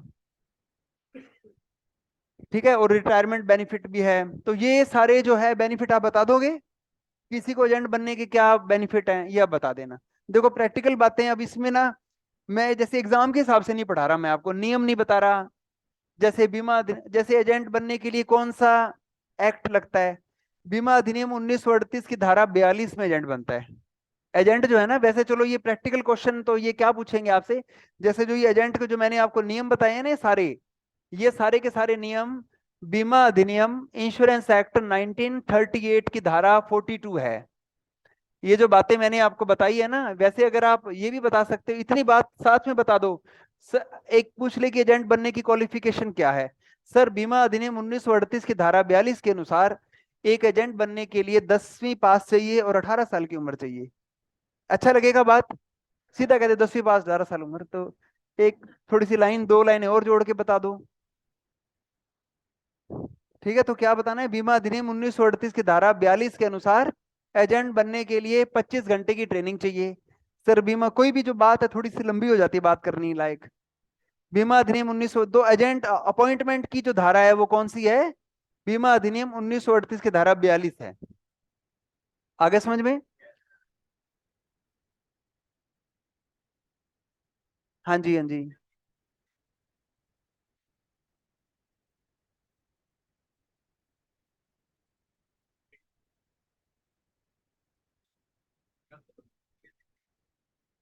बहुत अच्छा बात उन्होंने बताई। ये उन्होंने बहुत अच्छी बात बताई कि आगे आने वाला जो टाइम है वो डिजिटल हो रहा है। हर एक व्यक्ति आजकल ऑनलाइन सामान खरीद रहा है, अमेजोन से हम सामान खरीदने लगे। तो बीमा पॉलिसीज भी आजकल ऑनलाइन हो गई है। जैसे पॉलिसी बाजार .com है, LIC भी अपनी वेबसाइट पे भी सारी पॉलिसी ऑनलाइन बिकती है, मिल जाती हैं आपको। तो कोई आपको काम करना मुश्किल नहीं होगा क्या, उसको बताना है कि सर जैसे जमाना डिजिटल होता है तो सर इससे बीमे के प्रति अवेयरनेस बढ़ती है, बीमा के प्रति अवेयरनेस बढ़ती है। तो सर कभी भी कोई चीज नहीं आती है तो उसका कभी नुकसान नहीं होता, उससे मार्केट में अवेयरनेस फैलती है। दूसरी बात बतानी है कि सर जब आजकल जो है सर हमारी LIC में भी एक आनंदा नाम से एप्लीकेशन आई है। LIC में भी एक, किस नाम से पॉलिसी, एक नाम से आनंदा, क्या है आनंदा, आनंदा एक एप्लीकेशन है। सर मैं अपने अभिकर्ताओं को शुरू से आनंदा एप्लीकेशन के बारे में जानकारी दूंगा। जैसे आपको पता है कि एजेंट जब बन जाता है ना तब वो मार्केट में बीमा करने जाता है। आप एजेंट हो क्या वैसे, ये ओपन मार्केट से हो? देखो जब कोई एजेंट जो होता है मार्केट में बीमा करने के लिए जाता है ना, तो उसके पास में तीन होते हैं, फार्म होते हैं। एक तो फार्म नंबर होता है 360 होता है। एजेंट के पास फार्म होता है 340 नंबर फार्म होता है एक। लेकिन आजकल तो बंद हो गए, आजकल तो दो ही फार्म चलते हैं। और एक फॉर्म होता है 300 नंबर फॉर्म होता है। एजेंट के पास ये तीन फार्म होते, वैसे नियमों के हिसाब से तीन फार्म होने चाहिए लेकिन आजकल दो ही फार्म चलते हैं। अव्यस्त के लिए आजकल तो ये फार्म लेते हैं। आजकल की बात बता देता हूँ। आजकल प्रैक्टिकल में जो माइनर होता है, 18 साल से छोटा होता है, उसके लिए तो 340 भरते हैं। जो वयस्क होता है उसका बीमा करना है, जो मेजर है 18 साल के प्लस उम्र है उसका 300 नंबर भरते हैं। आजकल तो यही दो फार्म है। लेकिन नियम क्या है, नियम यह है कि 0 से लेके 10 साल का जो बच्चा है, अगर उसका इंश्योरेंस करना है तो 360 नंबर फार्म भरो। अगर 11 साल यानी कि 10 साल से एक भी दिन बड़ा हो गया तो 11 साल से 18 साल के बीच में जो है 340 भरो, और 18 साल से ऊपर उम्र के लिए 300 नंबर फॉर्म भरो। पहले ये कागजी कार्रवाई पूरी करनी पड़ती थी, एजेंट को काफी फॉर्म भरने पड़ते थे, फॉर्म रखने पड़ते थे अपने पास। लेकिन सर आज का युग एक ऑनलाइन युग आ गया है। तो सर हम एजेंट को ऐप से बीमा करना सिखाएंगे, एप्लीकेशन से। आप जानते हो कि आपने अगर जियो की सिम ली होगी तो एक अंगूठा ही लगाया होगा तो आपका सारा डिटेल आ गई और आपको सिम मिल गई। ऐसा हुआ था कि नहीं हुआ? तो फिर LIC में मतलब आधार कार्ड, इसमें आधार नंबर मांगते हैं। ये आनंदा जो है ये आधार नंबर से जुड़ा हुआ है। आप पार्टी का आधार नंबर लोगे, आधार नंबर उसमें डालोगे, उसके पास OTP जाएगा, वो आपको OTP बताएगा, फॉर्म की सारी डिटेल भर जाएगी। वैसे तो 3-4 बार OTP आता है, ठीक है, बार बार मांगता है OTP, 2-3 बार मांगता है OTP। तो आधार की सारी डिटेल जो आपने आधार कार्ड में डिटेल दी हुई है वो सारी डिटेल उसमें आ जाती है। लास्ट में कुछ इंफॉर्मेशन होती है जो आधार बनाते समय हमने नहीं ली हुई, जैसे आपके फादर की उम्र, आपके मदर की उम्र, आपकी इस तरीके की कोई बातें हैं जो फैमिली हिस्ट्री है, वो डाल के और सीधा बीमा हो जाता है। तो सर हम अपने अभिकर्ताओं को शुरू से ही आनंदा एप्लीकेशन के बारे में अवेयर करेंगे ताकि वो बीमा ऑनलाइन कर दें। और किसी दूर बैठे व्यक्ति का भी बीमा कर सकते हो। जैसे इनकी पोस्टिंग गुजरात है, मान लो इनको यहाँ राजस्थान में कोई व्यक्ति बीमा करवाने का इच्छुक है, तो ये वहीं फोन पे ही उसका बीमा बीमा ले सकते हैं। अगर आपसे पूछे कि दूर का व्यक्ति आपसे बीमा लेना चाहता है तो सर हम आप उसका बीमा कैसे करेंगे? सर हम आनंदा एप्लीकेशन से उसका बीमा करेंगे, उसे फोन से उसके आधार को OTP पूछ लेंगे, उसका बीमा हो जाएगा। तो आप कर सकते हो कि नहीं कर सकते? आप दूर बैठे व्यक्ति का भी बीमा कर सकते हो आनंदा एप्लीकेशन से। लेकिन पहले ये फार्म लेके आदमी के पास में जाना पड़ता था, उसके साइन लेने के लिए जाना पड़ता था। आजकल दूरी कोई महत्व नहीं रखती, आप दूर से बीमा कर सकते हो। और अभी इनके क्वेश्चन का जवाब अभी आया ही नहीं है कि आजकल लोग जो हैं ऑनलाइन बीमा ले रहे हैं, तो आप कैसे ऑफलाइन बीमे को, चूंकि सर हम एक ऑफलाइन के लिए, ऑफलाइन नहीं कहते इसको, ऑनलाइन भी नहीं कहते। देखो ऑनलाइन के लिए शब्द होता है डिस्टेंस मोड कहते हैं। आमतौर पे हम आम भाषा में कह देते हैं ऑनलाइन बीमा। ऑनलाइन बीमा नहीं होता, इसको डिस्टेंस मोड कहते हैं। जो ये पॉलिसी बाजार .com या LIC की ऑनलाइन वेबसाइट से जो बीमे लिए जाते हैं, इसको डिस्टेंस मोड से बीमा बेचना कहते हैं। सर कोई व्यक्ति अगर डिस्टेंस मोड से बीमा, ऑनलाइन बीमा लेता है तो उसे पॉलिसी सर्विसिंग में दिक्कत आती है। जैसे कि पॉलिसी में उसको कोई नाम चेंज करवाना है, या अपने उसको कोई पॉलिसी के बारे में, वैसे तो डिटेल ऑनलाइन भी होती है, लेकिन एक एजेंट की आवश्यकता होती है। जैसे आदमी एक्सपायर हो जाता है, तो वो आदमी एक्सपायर हो गया, उसकी बीवी को क्लेम के लिए जाना है, तो अगर जिस एजेंट से उसने पॉलिसी ली हुई है तो उसकी पत्नी को पता होता है कि ये इस एजेंट से पॉलिसी ली है, तो उससे जाके वो कागजी कार्रवाई जो पूरी करवानी होती है डेथ क्लेम की, वो भी हो जाती है।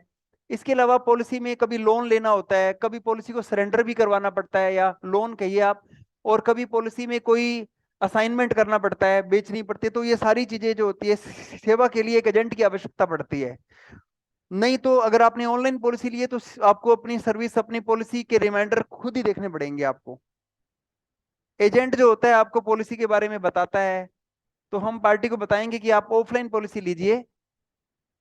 अगर वो ये कहेगा कि ऑनलाइन पॉलिसी सस्ती है, एजेंट से मुझे महंगी मिल रही है, एजेंट और ऑनलाइन का फर्क होता है, प्रीमियम में थोड़ा सा फर्क आता है, तो फिर मैं ऑनलाइन क्यों ना लूं, मतलब यहाँ प्रीमियम ज्यादा मैं क्यों दूं, मैं ऑनलाइन लूंगा, वहां प्रीमियम थोड़ा आता है। तो इसका जवाब क्या होगा, कौन बता सकता है? आफ्टर सेल्स सर्विस, हम आपको सेवा भी देंगे, बहुत अच्छी बात बताई। अभिकर्ता आप बताओ, आपके सामने ऐसी समस्या आती होगी कोई भी, विनोद जी बताओ। ऑनलाइन में प्रीमियम थोड़ा है और ऑफलाइन में प्रीमियम ज्यादा है, या डिस्टेंस मोड में प्रीमियम कम है, तो आप कैसे बेचते हो पॉलिसी ऐसे? पार्टी को आप क्या कहते हो?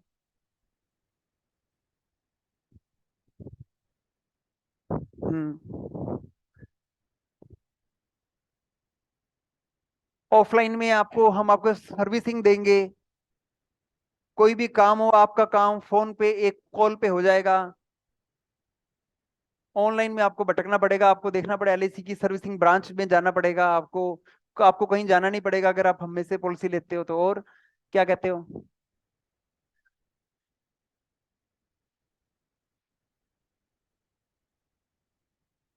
ऑनलाइन का प्रीमियम आपको एक बार सस्ता लगता है, पहली बार सस्ता लगता है, लेकिन अगर आप उसकी सर्विस देखोगे एजेंट की, फिर आपको ये सस्ता नहीं लगेगा, आपको लगेगा एजेंट की सर्विस बहुत ज्यादा होती है। ठीक है, बहुत अच्छी बात बताई। तो ये चीजें बता दोगे आप कि एक अभिकर्ता आपको सर्विस देगा, मैं तो यही बात है, आपको समय पे आपको प्रीमियम बताएगा कि आपका प्रीमियम आगे ड्यू हो गया है, आपको ड्यू डेट पे प्रीमियम बताएगा, आपसे प्रीमियम ले जाएगा, भरवा देगा। कोई लोन चाहिए लोन दिला देगा। कई बार पॉलिसी में कोई परिवर्तन करवाना होता है, कई बार पॉलिसी बॉन्ड खो जाता है, तो पॉलिसी बॉन्ड दोबारा बनवाना पड़ता है, एजेंट होगा तो वो दोबारा बनवा के ला देगा।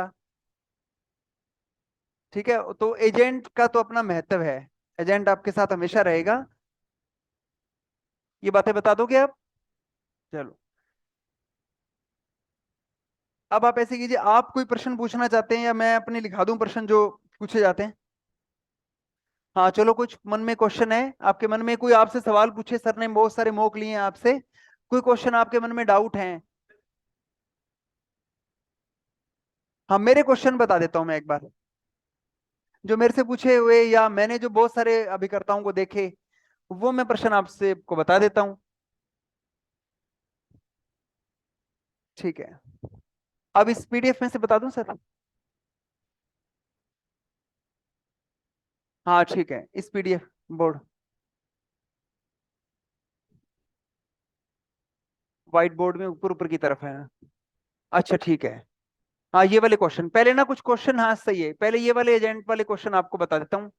ये वाले कुछ प्रश्न है, ये आपके सामने, अभी आपसे मैं प्रश्न पूछता हूँ, ये क्वेश्चन वो क्वेश्चन है जो, ये क्वेश्चन पूछे हुए हैं इंटरव्यू में, जो पिछले सालों में बार बार पूछे गए हैं।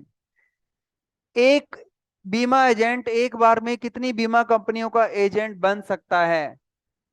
इसका सही जवाब दीजिए, कौन सही ढंग से जवाब, इसकी जवाब की फॉर्मेशन जरूरी है, सीधा नहीं कहना चार। आपसे पूछा एक एजेंट कितनी बीमा कंपनी एजेंट बन सकता है? चार। तो चार क्या है ये? सिस्टम डेवलपमेंट ऑफिसर हो सर। सर, बीमा अधिनियम के अनुसार 1938 के अनुसार, एक आईआरडीए के अनुसार, या किसी इस तरीके से आप बताओ कि एक बीमा एजेंट एक बार में जीवन बीमा, साधारण बीमा, मोनोलाइन बीमा और एक हेल्थ बीमा का एजेंट बन सकता है, इस तरीके से सही ढंग से, बच्चों की तरह नहीं अब जवाब देने। हाँ, एक समय में एक बीमा कंपनी का एजेंट बन सकता है, लेकिन एक कैटेगरी में एजेंट, एक जीवन बीमा का एजेंट बन सकता है, एक समय में एक ही साधारण बीमा का एजेंट बन सकता है, एक समय में एक ही स्वास्थ्य बीमा का एजेंट बन सकता है, और एक बीमा में एक समय में एक ही मोनोलाइन का एजेंट बन सकता है। आगे क्वेश्चन आता है ये वाला, क्वेश्चन जवाब दीजिए, एक बीमा एजेंट बनने की मिनिमम क्वालिफिकेशन क्या है? सर एक बीमा एजेंट बनने की न्यूनतम क्वालि बीमा अधिनियम 1938 की धारा 42 के अनुसार, समझाई बात आपको? एक बीमा एजेंट बनने की क्वालिफिकेशन 10वीं पास है और 18 साल की उम्र है। 18 साल की उम्र पार कर चुका। और भी है जो भारतीय अनुबंध अधिनियम में जो एक अनुबंध करने लायक जो व्यक्ति में क्षमताएं होती हैं वो इसमें भी होनी चाहिए। वो व्यक्ति स्वस्थ मस्तिष्क का होना चाहिए, पागल नहीं होना चाहिए, दिवालिया नहीं होना चाहिए। ये भी क्वालिफिकेशन है, इसमें ही है। एजेंट बनने की क्वालिफिकेशन में इंडियन कॉन्ट्रैक्ट एक्ट 1872 की जो क्वालिफिकेशन एक व्यक्ति में कॉन्ट्रैक्ट करने में जो होनी, पता है आपको इंडियन कॉन्ट्रैक्ट एक्ट? जो उसमें एक आदमी में कॉन्ट्रैक्ट करने में जो होती है ना शक्तियां, वो सारी एजेंट में होनी चाहिए। एक एजेंट पागल नहीं होना चाहिए, दिमाग खराब पागल हो, आप उसे एजेंट बना दो, उसका सर्टिफिकेट बना हुआ है पागल का, आपने उसका एजेंट बना दिया। दिवाला नहीं होना चाहिए, ठीक है? तो ये चीजें भी है इसमें, लेकिन आमतौर पे दो चीजों में खत्म कर सकते हैं। स्वस्थ मस्तिष्क का हो, और यानी कि 10वीं पास हो, और 10th पास हो, और 18 साल की उम्र हो। अगला क्वेश्चन आता है, क्या आपके परिवार में किसी का बीमा है? ये क्वेश्चन बहुत बार पूछा गया है। क्या आपके परिवार में किसी का बीमा है? यदि हाँ, यदि है तो कौन सा बीमा लिया है बताओ। यदि नहीं लिया तो आपके परिवार ने आज तक बीमा क्यों नहीं लिया? दोनों जवाब बताने हैं। कितने लोग कहते हैं हमारे परिवार में बीमा है? मुझे अपने अपने बीमे का नाम बताओ, कौन सा बीमा लिया हुआ है। अब ना कुछ बच्चे ऊपर लिखा होता है जीवन ज्योति बीमा लिया हुआ है। जीवन ज्योति तो सारों के ऊपर लिखा था, वो तो ऑफिस का नाम है। कई बार हम पूछते हैं ना, जीवन ज्योति वाला बीमा हुआ हुआ है, हम कहते हैं जीवन ज्योति तो ऑफिस का नाम है। जीवन ज्योति की बीमा थोड़ी है, ऑफिस का नाम है वो तो। हमारे जो ब्रांच ऑफिसों के नाम जीवन ज्योति होते हैं, डिविजनल ऑफिस के नाम जीवन प्रकाश होते हैं। पता है ना आपको ये? जिस ऑफिस, आपके ऑफिस का देखो एड्रेस, देखो जहां आपका इंटरव्यू है, जीवन प्रकाश है या क्या है? कितने लोगों के इंटरव्यू में जीवन प्रकाश लिखा हुआ है? जीवन प्रकाश किन लोगों ने देखा ही नहीं अभी तक क्या लिखा हुआ है? तो जीवन प्रकाश का मतलब क्या है? ये बिल्डिंग के नेम है, ठीक है? तो अपने अपने एरिया देख लेना आप, ठीक है? चलो आपने मुझे ये बताना है कि कौन सा बीमा लिया हुआ है पहले तो। कई बार जो बीमे लिए हुए आप पूछना घर से बीमा, अगर पॉलिसी नंबर भी आपसे पता होना चाहिए। कई बार पॉलिसी नंबर झूठ भी नहीं बोल सकते, पॉलिसी नंबर से ही पता लग जाता है ये गलत बता रहा है या सही बता रहा है। पॉलिसी नंबर कितने अंकों का होता है? 9 अंकों का होता है। 3 अंक कौन कह रहा है ये? पॉलिसी नंबर 9 अंकों का होता है, 9 डिजिट का होता है। पॉलिसी नंबर जो होता है एलआईसी का, वो कितने डिजिट का है? 9 डिजिट का है? नहीं, सिर्फ न्यूमेरिक होता है। 9 डिजिट का पॉलिसी नंबर होता है एलआईसी का। और देखो एक ना, एक चलो आपने कौन सा बीमा कराया कल देख लेना, कल मैं क्वेश्चन पूछ लूंगा। और बीमा नहीं कराया तो क्यों नहीं कराया? सर कोई आया ही नहीं हमारे पास। सर आज तक किसी ने हमारे परिवार को मोटिवेट ही नहीं किया। सर हमारे एरिया में मैं समझता हूँ कि एजेंट की कमी है, होना चाहिए सर। कोई हमारे एरिया में कोई एजेंट आया ही नहीं, ना हमें किसी ने इसके बारे में बताया। अब मैंने सर जैसे मैं पढ़ा, फिर मुझे पता चला बीमे के महत्व के बारे में पता चला, तो अब मैं बीमा लेंगे सर, अब मुझसे लेंगे, हम बीमा करेंगे, ठीक है? तो ये है। अगर बीमा लिया हुआ है तो कौन सा लिया, उसका पॉलिसी नंबर और कौन सा प्लान है, क्या उसके फीचर्स हैं, बता सकते हैं? कौन से वर्ष में लिया था? कल देख के आना बीमा, घर से पूछना कौन सी पॉलिसी करवा रखी है। नहीं पता तो मेरे को नंबर ला देना, मैं बता दूंगा आपको क्या फीचर है उसके, क्या उसके बेनिफिट्स हैं। बीमा शब्द से आप क्या समझते हैं? क्या होता है बीमा का मतलब, क्या होता है? सर ने अच्छी तरह से बताया हुआ है, इस पे टॉपिक टॉपिक पे अच्छे से चर्चा हो चुकी है। आगे आता है, क्या आपने भारतीय जीवन बीमा निगम का लोगो देखा है? इसका एक वाक्य लिखा हुआ है, योगक्षेमम वहाम्यम। इस शब्द का अर्थ बताइए, ये बता दोगे आप? चलो अगला क्वेश्चन आता है, क्या आप एलआईसी विकास अधिकारी का जॉब प्रोफाइल बता सकते हैं? एलआईसी विकास अधिकारी का कार्य है to make agent and to train them. Agent बनाना और उनको ट्रेनिंग देना, एजेंट बनाना और उनको ट्रेनिंग देना, और एलआईसी का व्यवसाय बढ़ाना, बिजनेस बढ़ाना, ये एलआईसी का काम है। एलआईसी के डेवलपमेंट ऑफिसर का काम बीमा करना नहीं है। अगर कोई कहीं बीमे करना काम है तो बीमा करना काम नहीं है। आप ट्रेनिंग दे सकते हो, उसको ट्रेंड कर सकते हो बंदे को। आप, आपको ट्रेनिंग, मैंने आपको बताया कृष्ण लीडरशिप बताई। जैसे भगवान कृष्ण ने महाभारत की लड़ाई में शस्त्र नहीं उठाया, लेकिन वो युद्ध जीत लिया। पांच जो पांडव थे, हर एक में अलग अलग उसमें शक्ति थी। कोई अच्छा धनुर्धारी था, कोई अच्छा धर्म के बारे में जानता था, कोई अच्छा बलवान था, लेकिन उसको चलाया किसने? भगवान कृष्ण ने उनको चला दिया सबको। इसी प्रकार से एलआईसी डेवलपमेंट ऑफिसर के पास एक एजेंट्स की टीम होती है। कोई यूलिप बेचने वाला आपको मिल जाएगा। यूलिप समझते हो? शेयर मार्केट की नॉलेज रखने वाला। आपको कोई सीए वगैरह है, शेयर बाजार की नॉलेज रखता है आपके एरिया में, सर मैं उसके पास जाऊंगा, उसको यूलिप प्लान के बारे में बताऊंगा और कि तू इसका एजेंट भी बन जा, तेरे को शेयर मार्केट की नॉलेज तो है ही, तो ये कुछ कस्टमर को यूलिप प्लान भी बेचो आप। तो जो म्यूचुअल फंड बेचता है वो भी लिख लेना उस लिस्ट में, सर मैं म्यूचुअल फंड बेचने वाले को एलआईसी की एजेंसी दूंगा ताकि वो एलआईसी का यूलिप प्लान बेचेगा। सर मैं, कोई व्यक्ति है जो बैंकों के बीसी होते हैं, बैंकों के बीसी होते हैं, बीसी क्या होते हैं? Business correspondent. बीसी की फुल फॉर्म क्या होती है? Business correspondent. उनके पास जाऊंगा, उनके पास बहुत सारे बैंक अकाउंट्स की लिस्ट होती है, उनको ये पता होता है कि हमारे किस बैंक अकाउंट में कितने पैसे पड़े हैं। हम उनको ये बताएंगे कि आप इस पैसे को अगर एलआईसी में लेके आते हैं, कन्वर्ट कराते हैं, तो आपको कमीशन भी मिलेगा और कस्टमर को एफडी के साथ में बीमा भी मिलेगा। बैंक में पैसा पड़ा है तो सिर्फ ब्याज मिल रहा है, उसको बीमा नहीं मिल रहा। आप इस पैसे को कन्वर्ट करवा के एलआईसी में लाइए, आपको कमीशन भी मिलेगा, एजेंट पार्टी को भी फायदा है, आपको भी फायदा है। हम बीसी के पास जाएंगे, इससे हमें सिंगल प्रीमियम एजेंट मिलेगा। हम नंबर ऑफ पॉलिसी करने वाले एजेंट ढूंढेंगे। तो आपके पास एक टीम होगी, तो आपने कौन सी लीडरशिप करनी है? कृष्णा लीडरशिप। आपने अपनी टीम में हर प्रकार का एजेंट तैयार करना है। मैंने अभी आपको बताया कि अंबानी मोबाइल सिम बेचने लग जाएगा तो क्या उसका बिजनेस बढ़ेगा क्या? वो सारा दिन सिम बेचता रह जाएगा। हमें सिम नहीं बेचनी, हमें तो तैयार करने हैं ऐसे बंदे। खुद काम नहीं करना, उनसे उनसे करवाना है, टीम से करवाना है। अगर जो आप खुद करने लगे ना बीमा, तो डीओ का टारगेट नहीं पूरा होता। आप खुद ही सारा दिन बीमे करने जा रहे हो, खुद ही सारे बीमे करे तो कैसे बीमे होंगे? साल में 365 दिन है, 600 बीमे का टारगेट मिल गया आपको। आपको कि सारे दिन मैं ही दो दो बीमे मैं ही करूंगा, सारे बीमे दो दिन में दो बीमे करने हैं, तो खुद कैसे बीमे करोगे आप? आपको टीम भी बनानी, एक एजेंट बनाओ। आप एक एजेंट बनाओ, उसको ट्रेनिंग दो, वो आपके हाथ बन जाएंगे ना, बहुत सारे हाथ बनेंगे, फिर वो सारे हाथ काम करेंगे। एजेंट आपके हाथ होंगे, वो आगे काम करेंगे, आपके लिए काम होगा, वो उसके लिए भी काम होगा, वो आपके लिए भी काम होगा। तो एजेंट बनाओ ज्यादा से ज्यादा। यही सक्सेसफुल का रूल है कि मोर एजेंट मोर बिजनेस, जितने एजेंट उतना बिजनेस।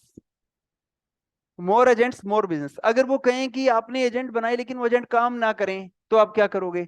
सर जो बिजनेस में मैं ये मान के चलता हूं कि जो सक्सेस रेशियो है वो 10% है।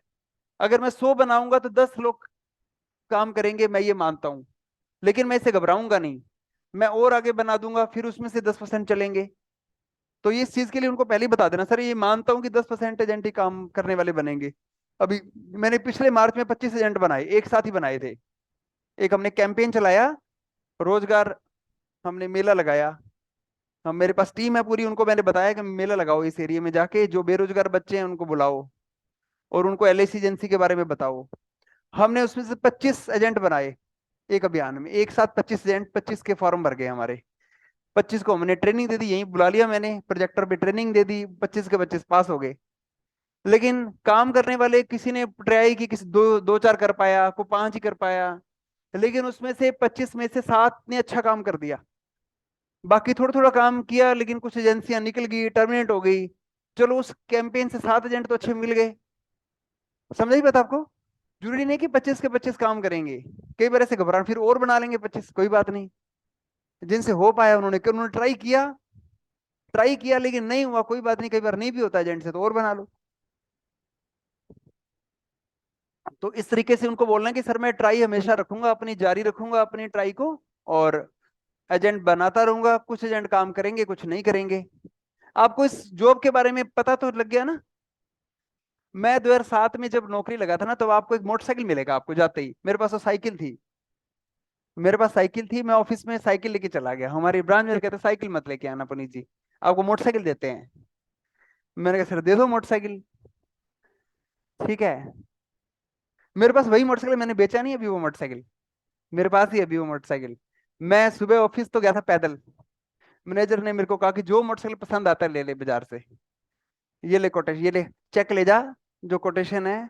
वैसे तो मैनेजर को ना परमिशन लेनी पड़ती है, हमारे एमएल रावल जी उन्होंने परमिशन भी नहीं ली, मेरे को सीधे ही चेक काट के दे दिया कि जो पसंद आता है वो ले ले। मैंने कहा ज्यादा महंगा क्या लें, सस्ता ही ले लेते हैं। वो तो मैंने हीरो होंडा स्प्लेंडर प्लस लिया था। ठीक है, मैं सुबह तो पैदल ही गया था, शाम को मोटरसाइकिल पे घर पे आया था दूसरे दिन ही। ठीक है, तो मोटरसाइकिल मिल जाएगा आपको एक। ठीक है, तो मोटरसाइकिल आपको मिल गई। मोटरसाइकिल मेरे को आता नहीं था चलाना ढंग से। तो फिर मेरे मामा जी का लड़का था, उसको मैंने कहा तू मेरे साथ चल, एजेंट बनाने हैं, मैं तेरे पीछे बैठता हूँ। फिर तो ट्रेनिंग हो जाएगी, नया नया मोटरसाइकिल था। अब मैं बाहर निकला ही था मोटरसाइकिल लेके, फील्ड में जाना था।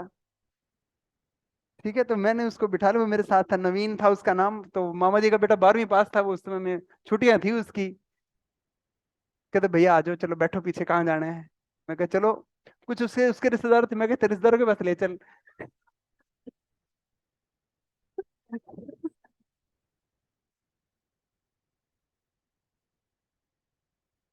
वो मुझे केसी सिंहपुर ले गया, उनके रिश्तेदार थे। वहां 2 एजेंट बना दिए हमने। ऐसे ही होता है काम। तो कई बार क्या होता है कि बच्चे, कुछ लोग कहते हैं काम बड़ा मुश्किल है। अब क्या होता है कि जिंदगी में ना स्ट्रगल बहुत देखे, तो ये तो कोई मुश्किल लगता ही नहीं है। हमारे पापा दूध का काम करते थे, दूध बेचते थे पापा मोटरसाइकिल पे, उससे तो मुश्किल काम नहीं है ना ये। अब मैं खुद, हमारे घर पे डेयरी थी एक, अब उससे काम से तो बहुत अच्छा काम है। मेरे को पहले साल 4 लाख रुपए मिल गया कमाई की, मतलब जितनी मेरी सैलरी थी, मेरी 31 मार्च पूरी हुई, मेरे को मैनेजर कहता लो 4 लाख हो। मैं कहा 4 लाख मैंने कभी इकट्ठा, एकदम 4 लाख रुपया। मैं कहा ये किस चीज का, कहते आपने काम किया है, ये लो 4 लाख रुपए और ले लो। उस समय 2007 में जब पहली बार 4 लाख रुपए आया था इंसेंटिव पहला, तो 4 लाख रुपए बहुत होता है उस समय में। आज उसमें तनख्वाहें भी कम थी।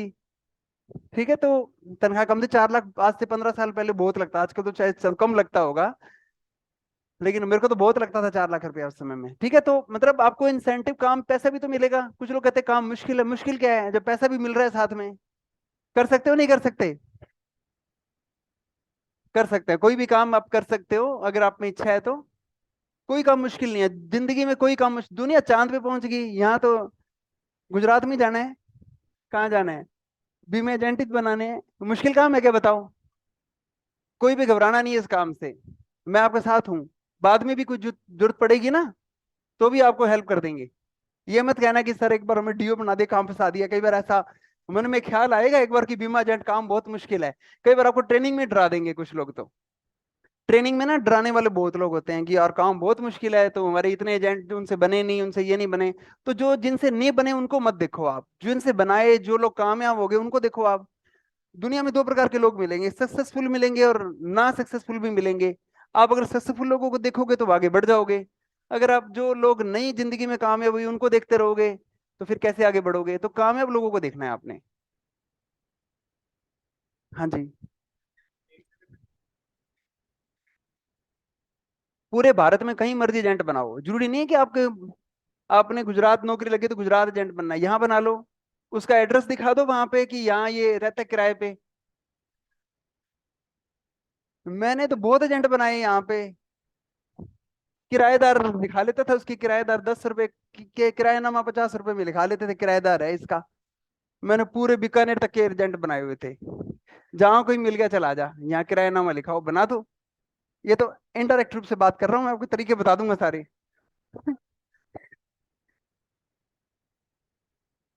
कि आदमी कहीं मर्जी रह सकता है, किराया तो पूरे भारत में किराए पे रह सकता है। मूल्य मत उसका ओरिजिनल लगा दो, उसका किसी का किरायानामा लिखा दो, किराएदार है ये यहाँ पे, एजेंट कहाँ मर्जी बना दो। ऐसा भी हो सकता है, कोई जरूरी नहीं है कि आपने जिस एरिया में लगाया उस एरिया में। और बीमा कहाँ से मर्जी करो, विदेश से बीमे करके लाओ आप, फॉरेन से करके लाओ, कहाँ मर्जी बीमे करो, पूरे भारत में करो। कोई कोई फॉरेन की पार्टी आपको मिल गई तो आपका पहली बार ही। अब यहाँ पर एक जानकार, नाम भूल गया मैं, मुकेश लंबोरिया, गंदेली गांव से थे। गंदेली गांव है यहाँ पे, हनुमानगढ़ में है। तो वो अभी गोवा में लगे थे, जब वो पहली बार जब यहाँ पर आए थे ना, तो वो बहुत घबरा रहे थे कि मैं डीओ लगूंगा सर क्या होगा। आजकल वो अच्छा काम कर रहे हैं गोवा के अंदर। गोवा के अंदर तो लोगों के पास पैसा बहुत है, उसका टारगेट महीने में ही पूरा हो गया, 1 महीने में, जो साल का टारगेट था। और उसके 2-3 एजेंट एमडीआरटी बन गए, वो खुद विदेश जाके आ गया। मतलब मैं तो अभी कभी विदेश गया नहीं, लेकिन वो बात सुनो कि मतलब वो एक एक तरह हमारा स्टूडेंट ही था, और वो वहां पर उसको अच्छा, कई बार क्या होता है कि बड़े आपको अच्छे एरिया मिल गया ना, तो आप यहाँ नहीं आओगे राजस्थान में, ये यहाँ पे भूल जाओगे इस एरिया को आप। अब तो आपको लगता है कि पता नहीं मैं वहां कैसे काम करूंगी, लेकिन वहां जिसने इस एरिया में काम कर लिया, यहाँ तो बहुत औखा है बीमा करना इस इलाके में, तो मतलब बीमे के बारे में। बाहर तो पैसा बहुत है, बाकी सब जगह पैसा ही पैसा है। यहाँ तो एग्रीकल्चर बेल्ट है, एक बार ओले पड़ जाए फिर काम खत्म है सारे। बरसात होगी, अंधेरी आ गई, कुछ ना कुछ फसलें खराब हो जाती हैं, और कोई इनकम सोर्स ही नहीं है यहाँ पे तो। बाकी बड़े शहरों में इनकम सोर्स बहुत होते हैं, बड़ी बड़ी इंडस्ट्रियां होती हैं, और इनकम सोर्स बहुत होते हैं। अगर आपका बाहर से भी फॉर्म भरा हुआ है तो भी कोई, वो तो बहुत बढ़िया है। कुछ लोग कह रहे हैं सर मैंने बहुत दूर भर दिया, मुंबई भर दिया, महाराष्ट्र भर दिया। एक लड़का सरदार शहर से था, वो नीचे फोटो लगा हुआ है उसका, मुकेश नाम था उसका, नहीं मुकेश नहीं है। वो लड़का मुंबई के अंदर चला गया, उसको एक फिल्म सिटी के अंदर सीए मिल गया, फिल्म सिटी का सीए। फिल्म सिटी के जो ये एक्टर वगैरह के अकाउंट्स को उसने एजेंट बना दी, उसकी बीवी बना दी एजेंट। उसने बताया कि एजेंसी ले लो, अब सीए तो एजेंसी ले नहीं सकता, तो उसने कहा अपनी वाइफ के नाम से एजेंसी ले लो। उसके टारगेट वहां से, फिर उसको फिल्म इंडस्ट्री में भी मौका मिल गया जाने का। तो मतलब ऐसे भी कर सकते हैं काम। फिर उसने बाद में 2 साल बाद वो ग्रामीण बैंक में आ गया, वो स्केल 2 लग गया। इस नौकरी को 2 साल करने के बाद ना, ये ग्रामीण बैंक का स्केल 2 का फॉर्म भर सकते हो आप, उसमें लिखा हुआ है ये। अगर आपने किसी भी जगह 2 साल तक आपने काम किया है। हाँ, इंश्योरेंस में भी आपने 2 साल तक एलआईसी डेवलपमेंट ऑफिसर में काम कर लिया, तो बैंकों में भी सीधी निकलती है, जैसे एसबीआई में सीबीओ की पोस्ट निकलती है, एसबीआई में सर्कल बेस ऑफिसर है। 2 साल बाद आप एसबीआई में आ जाओ, आप छोड़ दो एलआईसी, अगर आपको नहीं सेट आ रहा काम, 2 साल तो निकालो, निकाल लोगे 2 साल, बीमे हम करा देंगे आपको। कुछ ज्यादा बीमे थोड़े पड़े हैं तो मेरे को बता देना, बीमे कम पड़ रहे हैं सर। इंटरव्यू में नहीं कहना कि सर ने करा दिए बीमे।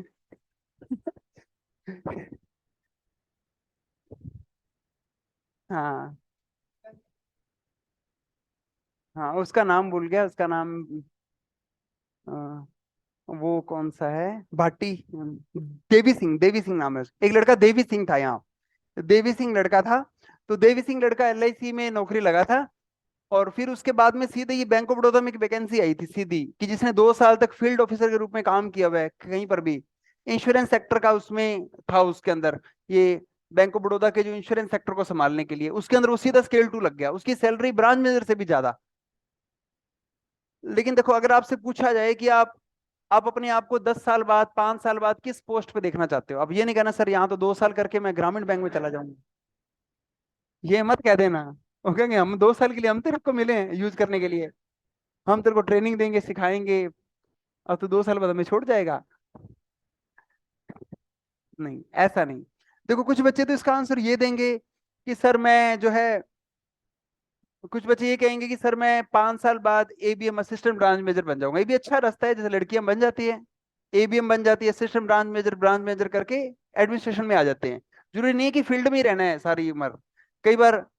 अब कुछ लोगों का बिजनेस इतना अच्छा हो जाता है कि पैसे बहुत आते हैं, फिर वो डेवलपमेंट ऑफिसर जिसकी कॉस्ट 3% से नीचे होती है ना, वो इसी में ही एक एसबी होता है, 3% है वैसे तो, अगर मेंटेन रखने के लिए 8% चाहिए एक बार एंट्री के लिए, 3 साल, 3 से 8%, वो एरिया के हिसाब से है, अपने इस एरिया में 8% कर रखा है, हर एक लोकेलिटी में अलग अलग है।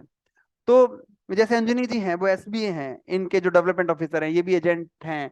तो वो एसबीए होता है, एसबीए। डीओ जो होते हैं ना, देखो आप अभी आप बोलोगे सर हम तो अभी एडीओ हैं, ये डीओ क्या होता है, आपकी पोस्ट का नाम तो एडीओ है। एडीओ होता है अप्रेंटिसशिप डेवलपमेंट ऑफिसर, आपकी 3 महीने की ट्रेनिंग, या जितना कई बार 6 महीने की ट्रेनिंग हो जाती है, इस बार जब आपके ट्रेनिंग पीरियड रहेगा तब तो आप एडीओ कहलाओगे, जैसे आपकी ट्रेनिंग खत्म होगी आप कहलाओगे पीडीओ। पीडीओ क्या होते हैं, प्रोबेशनरी डेवलपमेंट ऑफिसर हो जाओगे आप। फिर उसके बाद जब आपकी टारगेट पूरे हो जाएंगे, आपको बोलेंगे 20 एजेंट बनाने हैं साल में, 20 से ऊपर नहीं आएगा टारगेट, 20 आदमी ढूंढने हैं साल में, 20 एजेंट बना दोगे। मैंने अभी बताया, मैंने एक साथ 25 एजेंट बनाए हैं, एक अभियान लगा दिया, कैंपेन लगा दी, 2-4 लड़कों को कहा फार्म भरने हैं सारा दिन, अपने बैठ के साथ में, मैं नहीं बैठा साथ में बैठे, लेकिन वैसे चलो उन्होंने भर दिए सारे फॉर्म, तो 25 एजेंट उस कैंपेन से मिल गए हमें। तो कोई कैंपेन कर लेना, ये तो टारगेट आप एक साथ पूरा कर सकते हो। एक बार ही पहले बार जाके कैंपेन लगा लेना, कोई ये टारगेट पूरा हो जाएगा 20 एजेंट बनाने वाला। और 20 एजेंटों से 15 एजेंटों को 20-20 पॉलिसियां लगवानी है। जैसे मेरा ना टारगेट में ना, जैसे ये टारगेट रह गया था, वैसे टारगेट तो मेरा महीने में पूरा हो गया था, लेकिन कुछ एजेंट था कि कुछ एजेंटों से 20-20 पॉलिसियां लेनी थी। लेकिन उन एजेंटों की किसी की 18 हुई थी, किसी की 17 हुई थी, किसी की कुछ हुई थी, तो मार्च आ गया था। अब मैं उन एजेंटों को बार बार कह रहा था कि यार तू 3 और कर दे, तेरी 20 हो जाएगी। वो कहते सर बहुत है इतनी, मेरे एग्जाम है, मैं ये हूँ, मैं कह ये कर तो रहे नहीं अब, ये अब मेरे को करने पड़ेंगे। क्योंकि वो मैं तो, मेरा टारगेट पूरा था, जो नंबर ऑफ पॉलिसीज, प्रीमियम, सारा पूरा हो गया। लेकिन वो कह रहे थे कि आपके 15 एजेंट ऐसे होने चाहिए जिनकी 20-20 पॉलिसियां होनी चाहिए। अब 10 एजेंट तो थे जिनकी 20-20 थी, 4-5 ऐसे एजेंट थे जिनकी 20 नहीं थी लेकिन 20 के नजदीक थी। तो मेरे पापा मुझे 24 PS में ले गए यहाँ गाँव में। याद है आपको पवन? तो हम गाँव में हमने बीमे कर दिए, मैंने बीमे कर दिए। मैंने खुद ने की, वैसे बीमे नहीं करने होते, डेवलपमेंट ऑफिसर हम करनी करते नहीं है।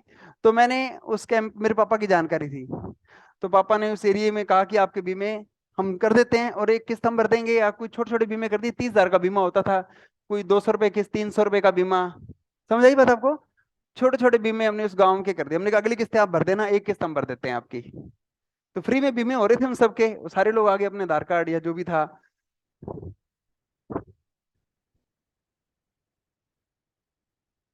ठीक है, तो अब नंबर ऑफ बीमे करने के लिए तो ये भी होता है कि उस कैंपेन लगा लो, हमने कहा फ्री बीमा है आपका, कोई पैसे नहीं देने हैं आपने, आप बीमा करवा लो। तो उनके हमने बीमे कर दिए, उन एजेंट के खाते में डाल दिए जिनके थोड़े बीमे पड़ रहे थे। ऐसे भी करने पड़ते हैं कई बार तो हमें। तो उसके बाद वो बीमे, उन एजेंट को भी बेनिफिट हो गया, उनको आगे बीमे मिल गए। समझे बात आपको? ऐसे भी कर सकते हैं। वो आगे आपको जैसे कोई दिक्कत आए तो मेरे से संपर्क कर लेना कि ये सर ये दिक्कत आ रही है। अब इसको ये पैसे तो कोई प्रॉब्लम नहीं आएगी, आप अपने आप सीखोगे, ज्यादा अच्छा सीखोगे। तो आज मैंने आपको बहुत सारी प्रैक्टिकल बातें बताई, आपको समझ आएगी क्या काम है आपका। सर आप आ जाइए, कुछ बताइए और देखें इसमें। क्या एक लड़की हैं, आप किस प्रकार से LIC विकास अधिकारी की जॉब कर सकते हैं, क्योंकि ये चैलेंजिंग जॉब है। अब आपके सामने ये महिला भी करता है। 400 बीमे अकेले ने किए हैं, आपको तो DO के रूप में 400 बीमे करने होंगे, अपनी टीम से लेने हैं 400 बीमे, ये अकेले नहीं कर दिए 400। 400 बीमे का मतलब साल में 365 दिन है, एक दिन एवरेज एक से ज्यादा बीमे किए हैं इन्होंने। एक से ज्यादा बीमे, रोज एक बीमा होना, और एक एजेंट एक घर में गए और बीमा होता तो हो जाए, ऐसा होता नहीं है। 10 बार चक्कर लगाने पड़ते हैं, एजेंट को 10 बार चक्कर लगाते हैं तब एक बीमा होता है, होता है नहीं होता। आदमी पैसे फार्म लेके बैठा थोड़ी है आपके लिए।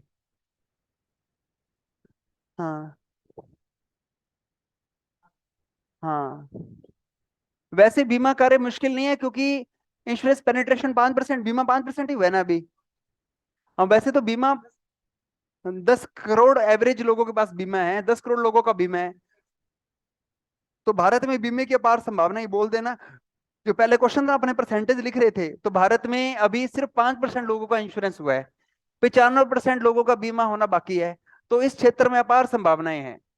सर बीमा क्षेत्र की संभावनाएं, आप इसीलिए तो ये सारी विदेशी कंपनियां भारत में आ रही हैं इंश्योरेंस करने के लिए। ये क्यों आ रही हैं? बजाज, बिरला, ICICI क्यों आई हैं ये? इनको संभावनाएं लगती हैं, जिस बीमा जिस क्षेत्र में संभावनाएं लगते हैं। हाँ जी। दुनिया की आबादी कितनी है? 8 करोड़ आबादी, दुनिया की आबादी 8 अरब है। दुनिया में 8 अरब लोग, सबसे ज्यादा लोग भारत में, जनसंख्या इंडिया में, अब चाइना को भी हमने क्रॉस कर दिया है। 1 अरब 41, 1 अरब 41 करोड़ है हमारी आबादी। तो सारा जो है, सारा यहीं पर इंडिया में ही स्कोप है। यूट्यूब के जो वीडियोस हैं, वो लोग अफ्रीकी लोग भी हिंदी में बनाते हैं कि यहाँ हमारे व्यू ज्यादा हैं, उनकी तो बात ही नहीं है। पंजाबी में वीडियो बनाते हैं, देखोगा अफ्रीकी लोग गाने गाते पंजाबी में, देखा है आपने? क्योंकि भारत में जो है जनसंख्या है, जहां जिसके पास जनसंख्या ज्यादा है, वॉल्यूम ज्यादा है, वहां संभावना ज्यादा है। तो बीमे होने की संभावना है। तो भारत एक ग्रोइंग इंडस्ट्री है, भारत का बीमा क्षेत्र बढ़ने वाला। और आगे क्षेत्र जो होगा, आगे युग जो होगा, वो बीमा क्षेत्र में जिसने आ गया उसका युग है। अंबानी और बिरला सब इंश्योरेंस में है, सारे लोग ही बीमा क्षेत्र में आ गए, बिरला, टाटा, बिरला सब है बीमे में, क्योंकि बीमा क्षेत्र में संभावनाएं है, पैसा बहुत है बीमा क्षेत्र में।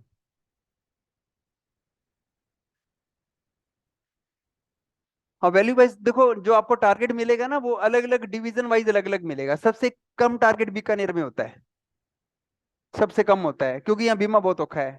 सबसे कम, भारत में सबसे कम यही टारगेट होता है, क्योंकि सबसे कम पॉलिसियां यहीं पर होती है। हम जब बने थे, मैं बीकानेर में, सबसे कम ही था टारगेट, मेरे तो महीने में ही हो गया पूरा।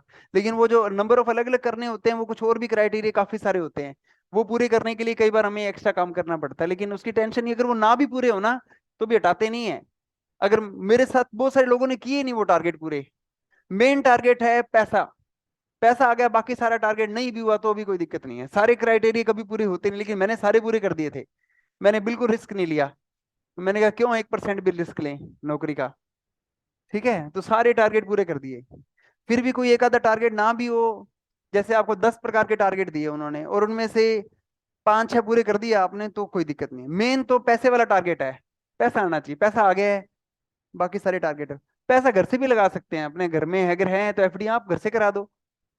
पैसे घर के करा दो, वो कहाँ जा रहे हैं, एलआईसी के पैसे कहीं जा थोड़ी रहे हैं। निकाल लेना 2 साल बाद वापिस, 2 साल बाद निकाल सकते हैं पैसे वापिस। ज्यादा ही दिक्कत हो तो अपने घर से करा देना बीमे, रिश्तेदारों के कर देना। लेकिन ये बाद में रखना, ये घर वालों को बाद में छेड़ना, सबसे लास्ट में जब कोई टारगेट ना पूरे होते हो। पहले ही उनके लगा के बैठ जाओ पैसे, पहले खुद ट्राई करो आप। पहले खुद नहीं, पहले घर वालों के पैसे नहीं लगाने, लास्ट में जब आपको लगे कि थोड़ा सा पैसा आप थोड़े से रह गए हैं, कम रह गए हैं, तो टारगेट पूरे कर दो।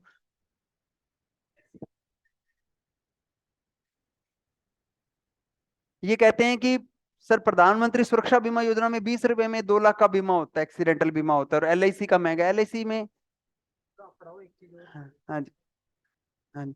देखो एलआईसी जो ये 20 रुपए का, ये दुर्घटना बीमा है ये, और एलआईसी दुर्घटना बीमा नहीं करती अकेला। एलआईसी में होता ही नहीं दुर्घटना बीमा अकेला। एलआईसी अकेला एक्सीडेंटल बीमा नहीं करती, एलआईसी जो होते टर्म इंश्योरेंस करती है। ये एक्सीडेंटल बीमा जो दुर्घटना 20 रुपये, ये तो हर जगह ही मिल जाता है। तो एल बोलेंगे सर अच्छा है, जो कस्टमर के लिए अच्छा है उसको बता देंगे।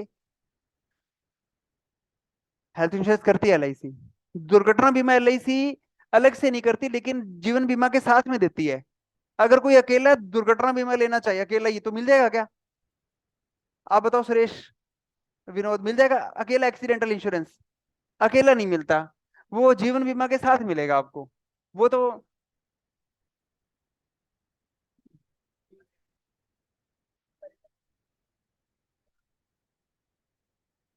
देखो एलआईसी में इन्होंने बताया कि प्राइवेट से क्यों ना लें, प्राइवेट से।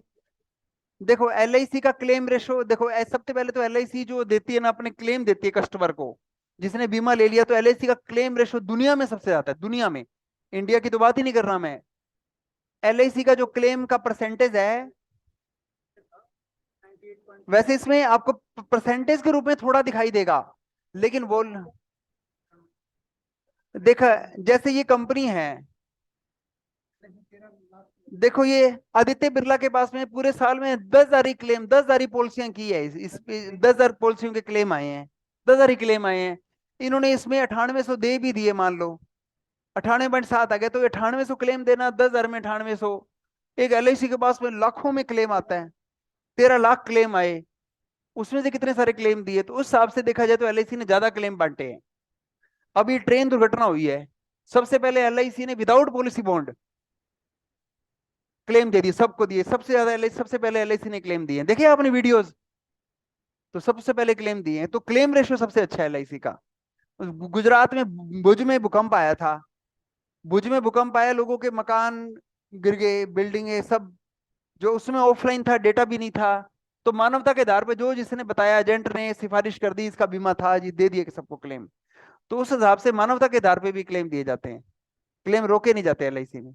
एलआईसी एक विश्वसनीय संस्था है, और एलआईसी की जो पॉलिसियां हैं वो सोवरेन गारंटी है गवर्नमेंट ऑफ इंडिया की। जो हमारा 1 रुपए का नोट की है ना गारंटी, 1 रुपए के नोट की कभी नोटबंदी नहीं होती, इसी प्रकार से एलआईसी की कभी पॉलिसी की नोट मतलब डीमोनेटाइज कभी ये फेल नहीं होगी। एलआईसी की अब पॉलिसी जारी कर दी आपको, और उस पर जो बात लिख दी वो एलआईसी दे ना दे, सरकार देगी आपको। एलआईसी की पॉलिसियों की सोवरेन गारंटी कौन सी धारा में है, सुरेश बताओ, कौन सी धारा में एलआईसी की पॉलिसियों की सोवरेन गारंटी है? बताएगा Suresh? LIC policy to be guaranteed under government of, sorry एक मिनट, एक मिनट, एक मिनट, एक